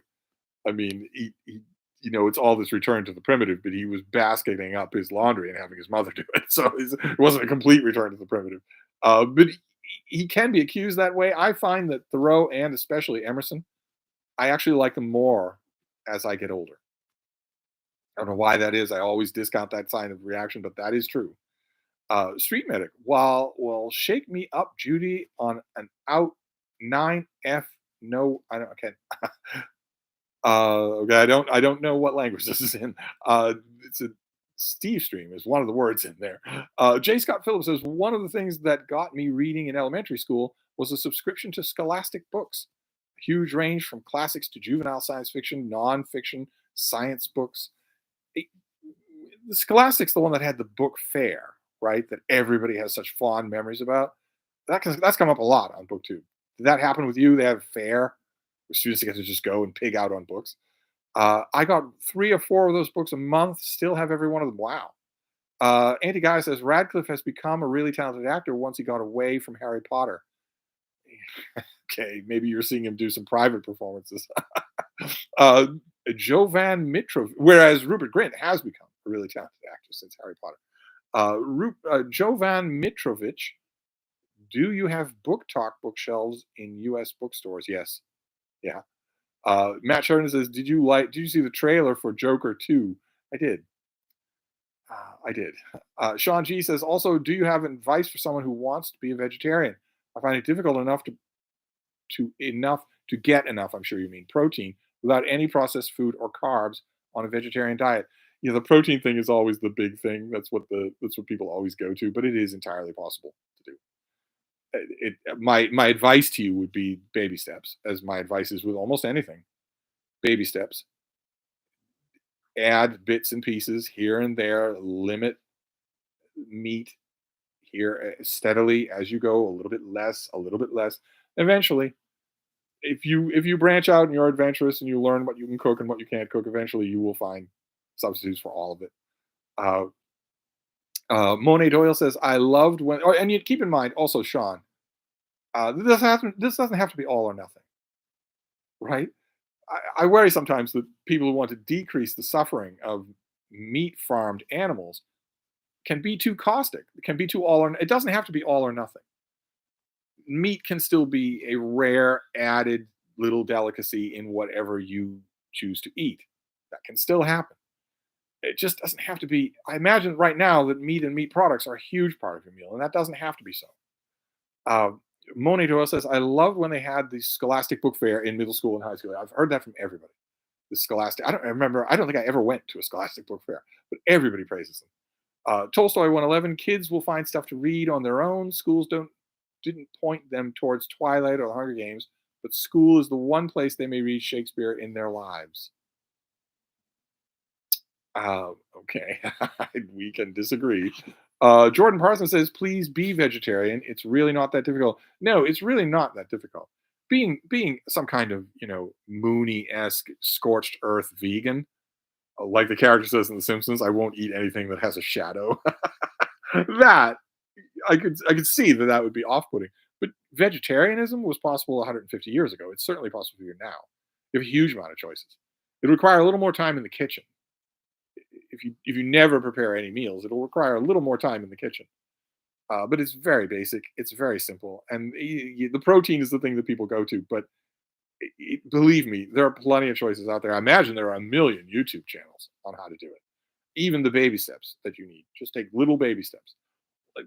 Like for instance, let's say, why don't you designate a day a week where you're going to have a little meat with a meal? If you know that, it won't feel so alone and so arctic, and you will be looking for substitutes. Where are you going to find what you need that tastes good? Uh, Anti Guy says, I remember World War Z. Oh, wait, no, where'd you go? You mentioned World War Z, one of the best books in the world. Was the most passed around book when I was in high school. Yes, a terrific book. Show me even a reluctant reader in high school who won't read that thing. Jovan is back. I read Germinal recently and enjoyed it much more the second time. Would you do a read along? No, I will not do a read along of that, but I might do a read along of World War Z. Now that would be fun. We're coming to summer. I'm not going to do serious highbrow literature in the summer. Although there is a read along going on of Tale of Genji all summer long, and that's pretty tempting. Uh, Street Medic says, I still have a lot of Scholastic books. Wow. Jenny Parks' World War Z was great, and the audiobook is a full cast, so it actually sounds like interviews. Yes, I've heard wonders about the audiobook of World War Z. I just don't do audiobooks.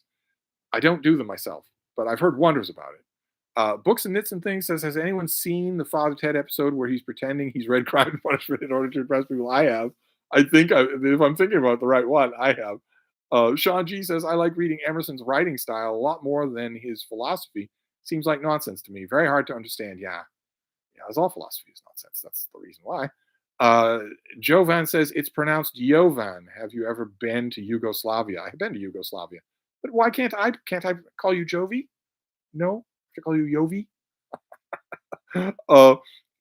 Let's see here. Are you actually chatting in from Yugoslavia? How amazing! Anti Guy says being a vegetarian is simple: potatoes and more potatoes. Yes. Potatoes will definitely get you there. Potatoes, rice, gigantic amounts of a big, big salad. You go instead of going, you go to the parts of the supermarket that have all these things in bulk in bags.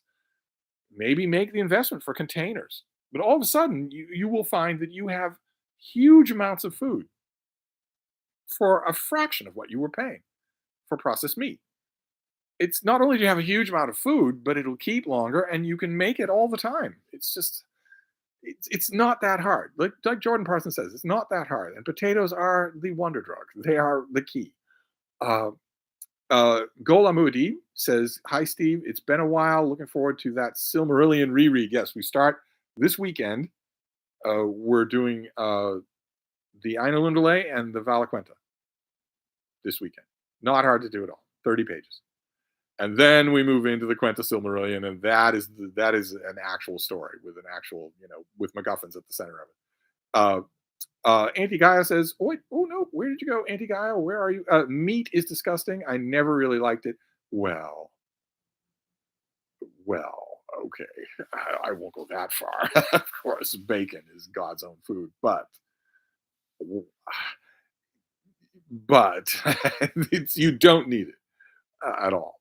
Up Down says, "I'm pretty sure Joker 2 will just be 2 hours of Joaquin Phoenix smoking." Well, that and also lots of fan service for the incels, for the angry incels. Matt Sheridan says, "I agree. Joaquin has a serious cigarette addiction. I just look at what it's done to his voice, his everything. But that means he's a serious actor, right?" J. Scott Phillips, "I don't remember any Scholastic book fairs. We got a monthly catalog, and you could pick out whatever we found interesting. I got used to talking about books with kids in my class, even back then." How amazing. DT says, "How do you rank the authors of the Catholic Revival? Newman, Hopkins, Belloc, Chesterton, Green, Waugh." Was I supposed to rank them? I have no idea. Uh, Jenny Park says, "You can pretend World War Z is a podcast if that makes it easier to listen to." Well, I don't listen to podcasts either. So that doesn't actually help in this case. Sean G says, "Oh, wait, where did you go?" Sean G, there we go. Yeah, the problem is I do this ketogenic diet, so the only protein options for me would be some highly processed thing or high carbs. Okay. Or you could drop the ketogenic diet. Up Down says, "As a card carrying member of the Vegan Society, I'd recommend rice and beans as a staple meal." Rice and beans is so easy. And oh my God, you don't even need to go to your Trader Joe's or your Whole Foods or whatnot. Go to your local Spanish market and get just a sack of your raw ingredients. The key will be that you'll be spending a little more time in the kitchen. Get a sack of raw ingredients. You'll spend barely any money at the register. You'll have food for a month. Uh, uh, J. Scott Phillips says, "Whatever happened to the venerable Beadalong?" It hasn't happened yet. It could easily, especially if I like these two new read-alongs as much as I think I will. If I like them as much as I think I will, then I will tailor the next one for June on the Range. I don't see if I mean I like I said, I have a friend who's been doing YouTube for a long time, longer than I have, and he says, "Don't worry about repetition. It's only 20% of your audience at most that has been around for any longer than a few months." Now, in my case, I think that's different. I think a lot of people have been around a long time, but he said, "Don't worry about repetition. Just go right ahead. If that's what you want to do, go right ahead." And that made me think about a Lonesome Dove read along for June on the Range, which I know I've talked about the book a lot and we've done read alongs of it. But if I'm doing Silmarillion, but anyway, Jenny Park says, "I'm debating pulling forward my reading of Silmarillion. I normally read it in August." Well, but you're going to be reading it with me. Surely that's reason to pull it forward in time, right? Especially since in August we're going to be reading garbage. um, Jovan says, "I no longer have the coveted Steve Donahue Instagram follow." What does that mean? What do you mean by that? I've never unfollowed anyone on Instagram. Have I? Do you mean you don't follow me? Or did you? I'm on Instagram.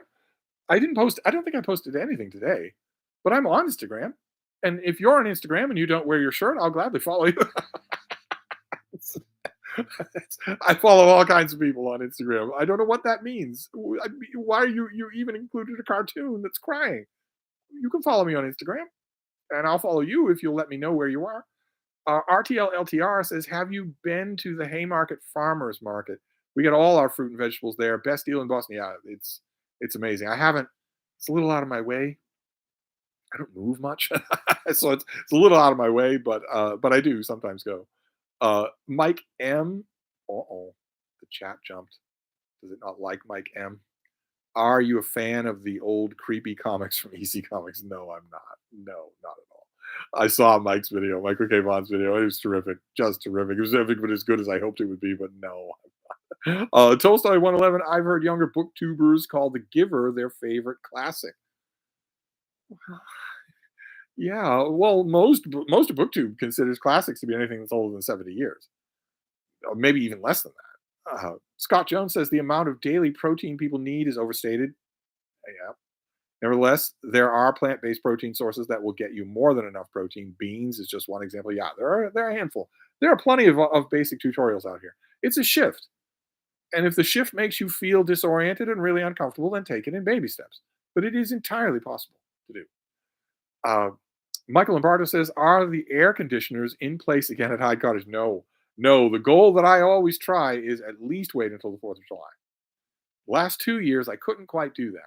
I would have easily been able to do that. Last year, I wouldn't have put the air conditioning units in the windows at all. I didn't do it. I would have had the young person put them in the windows at all if it weren't for Frida. Frida really doesn't react well to the heat. That has always been true her whole life. I thought she'd grow out of it, but she doesn't. She wilts in the heat and is really, really easily overheated. That's the only reason I put them in last year or the year before that. Neither of those summers was hot enough for me to do it on my own. But even so, I always say wait until the 4th of July, and then inevitably in late June, Frida starts to get hot in the middle of the day, and then I put them in.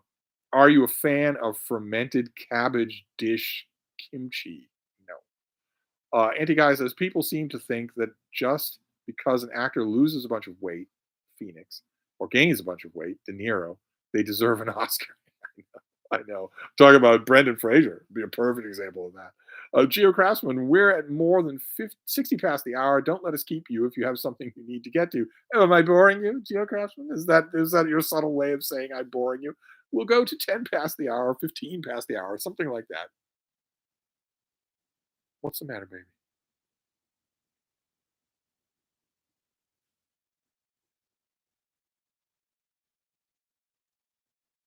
Okay, locate it for me.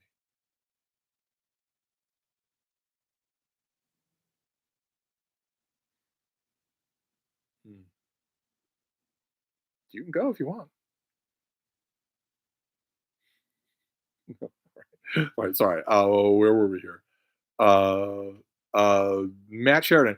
Gotta go for now. Good night, Steve, and good night, folks, to all the ships at sea. Yes, I should probably have to go too. I'm having a blast. That's the only reason that I'm staying. Drew Scale Models. I don't know that name. Hi, Steve. I watch a lot, but don't chime in much. I'm a high school administrator. Our English teacher used books like Hunger Games to interest students, and of course, Shakespeare. Mm. Dylan McMahon, vegan and jacked lifter here, are you indeed? Tofu and tempeh are super easy to cook, have tons of protein, and are pretty cheap. Something moving out there, baby. If you can kill it, you can tame it. You want to jump up on your? There you go. Street medic. So we're leaving. We're moving away from the jacked lifter. Street medic. I'm on the paramedic diet, which basically whatever I can get my hands on between calls. Uh, Tolstoy 111 is referring to Drew. Hannah's book says yes to Lonesome Dove. I'm strongly considering it. It would be a repeat. I've done it before. And I don't want to fall into an infinite loop, but I've never done a reread. I've never done a read along of The Cruel Sea. And I have a whole bunch of other candidates in mind that I've never done read alongs of. So I could mix it up. Uh, Steve Bronstein says, remember Bourdain described eating little birds in his book, The Wet Crunch of the Rib Cage, barely have pain and delight combined so well. Joshua Crabo says, hello, Steve. I just joined the stream. I'm also excited for the Silmarillion read along. I'm glad you're doing it. Yes, but we're leaving the stream. You joined and we're leaving. Anti-Guy says, if you, baby, what are you doing, girl? Baby, that's a pillow. You're not going to do anything there. Oh, God. Just wedge yourself against me. Andy Guy says, if you want a quick loss of pounds, maybe keto could work, but I would imagine a long run, it's a good way to give yourself a fatal cardiac event. Michael Lombardo says, I am happy to say I promptly went to my local Ollie's and acquired my very own illustrated Silmarillion. Had a copy of the unfinished tales there as well. God, I wish I had an Ollie's. Street Medic says cows eat grass and they're all muscle. Well, yes, their digestive system is a little different, but also sweet. Has any of you ever met a cow? They're awful sweet. Sean G says the keto is because eating carbs will cause energy spike slash crash that meat doesn't. But I realize vegetarian is more ethical. It's more ethical. It's also better for you.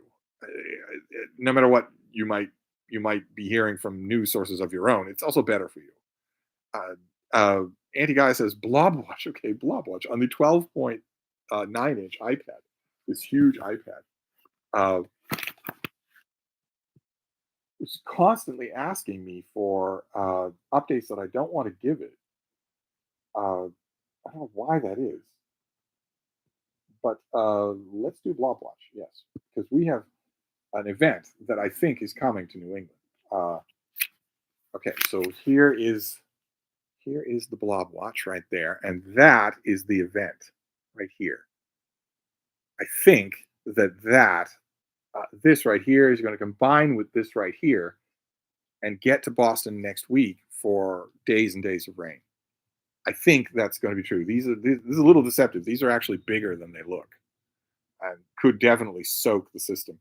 But apart from that, oh god, this is so buttery smooth. This thing. Apart from that, there's nothing on the West Coast where Scotty is. There is this thing up here. I don't know what that is. I don't know what to expect from it. It looks like this could easily sweep across the top of the country. That might hit Boston in a couple of weeks. But otherwise, a fairly sedate system. TSP, Steve, I started working in Scotland last year and find it so much more politically peaceful than the US. Yes, although I can't help but wonder, Scottish independence has got to be on everybody's mind when it comes to politics in Scotland. A good idea. It won't free you from the events that are going to happen in the US, but it's a good idea. Uh, Jovan says, what do you think about the Jordan Peterson diet? It's a good way to end up dead. Jovan says, oh, are you familiar with Ray Pete? Ray Pete does not ring a bell. Mark says, look behind Steve is one of the 10 portraits of Jordan Peterson he has throughout Hyde Cottage. Biggest fan. That's not Jordan Peterson. No, that's a different guy. uh, Derek says, I only eat amphibious reptiles. According to my research, it's the most healthy diet. And Steve Rossi says, what do you think of the China study by Colin Campbell? Why does that ring a bell? That rings a bell. You keep mentioning things that ring a bell. That rings a bell. It's not coming to me. Uh, J. Scott Phillips says, speaking of blob watches, I wonder if it showed the earthquake we had yesterday. Yes, it did. Yes, it did. The I remember that. I thought about you when I saw it. This particular satellite look, when it shows an earthquake, it's a little orange uh, sort of cardiogram in a circle, and there was one right there. So yeah, they did show it. Uh, Scott Jones says, here's your pick me up thought. When the world's gone mad, the thing to stir up hope is connection and culture. What you've just hosted boosts us all up. What you do matters. Well, that's a very nice thing to say, especially since it's going to be forbidden after January. That's a very nice thing to say. I would like you certainly. It's certainly to go all sappy on you. It's certainly true in reverse. I have YouTube friends who tell me whenever you're down, just do a live stream. It'll pick you right up. I think they say it because it makes them money. But I found that it's definitely true for me, even though it doesn't make me anything. It doesn't make me any money at all. Mark says, I second Scott's point. These streams are always the highlight of my day. Well, isn't that nice? Tolstoy 111 says third. Tolstoy 111 says that what I've been doing, nothing but disagreeing with you all night. We've been having fun disagreeing, though. Well, that's wonderful. Jovan says, if you're a vegetarian, you can eat capybaras. The Catholic Church recognizes them as fish, and Catholics can eat fish for Lent. Yes, but but capybaras aren't fish. That's right. And fish aren't less than capybaras. Fish aren't less than mammals. They still feel pain. They still don't want to die. Michael Lombardo says, "Where's the super chat button?" I know I don't have one. I don't have a super chat button. Up Down says, "I love your streams. They cheer me up." Well, this is a wonderfully positive note to end on, but we should end. We should end, especially since I think it's all downhill from here. These are wonderfully uplifting comments. Thank you so much for that. I assure you, the feeling is mutual. Uh, Street Medic says the coldest I've ever been was standing on the North Sea in Scotland in November and wondering why I thought that was a good idea. Uh, yeah, I can't. That's not the coldest that I've been. The coldest I've ever been is on the North Sea, but not on the shore. The land is warm, no matter what, no matter how cold it is. It still feels warm compared to the North Atlantic. But yeah, I get it. Jenny Park says, "I love staying up late to chat with everyone. I can try and doze at work if necessary. Just tell work that you were on Stevestream. They will understand. Surely they're all watching right now." Drew's Scale Models. I am reading The Last Viking by Don Holloway, which you recommended in a review, and loving it. Do you recommend books by Dan Jones? I do recommend books by Dan Jones. I am blurbed on a couple of books by Dan Jones. I do recommend them. Sure. And Steve Bronstein says the China study is written by a guy who I believe was Bill Clinton's dietitian when he became vegan for health reasons. Speaking of which, how do you rank Bill Clinton as president, not as vegan? I don't rank him very high as a president, but that's because when I rank presidents, I tend to work in those intangibles I mentioned, and not a lot of people do. So, uh, maybe more tangible oriented people might rank him higher. And Jovan, let's give Jovan the last word before we wrap things up for tonight. This is wonderful, though. I really appreciate this. It is weird. Is it weird that I have dreamed about the Brattle Bookshop multiple times, even though I've never been to the US? No, it's not weird at all. They're wonderful. I haven't been there this week. Several of you have pointed that out to me in emails. I haven't been there this week. I could go tomorrow. But anyway, I'm gonna say good night to you all. I'm gonna end the Steve stream. This was wonderful. Thank you so much for being here, all of you. We will do this again. But I'm gonna call things off and go read. I think the rainstorm that was coming through is gone. I think I'll take the bean out and then read.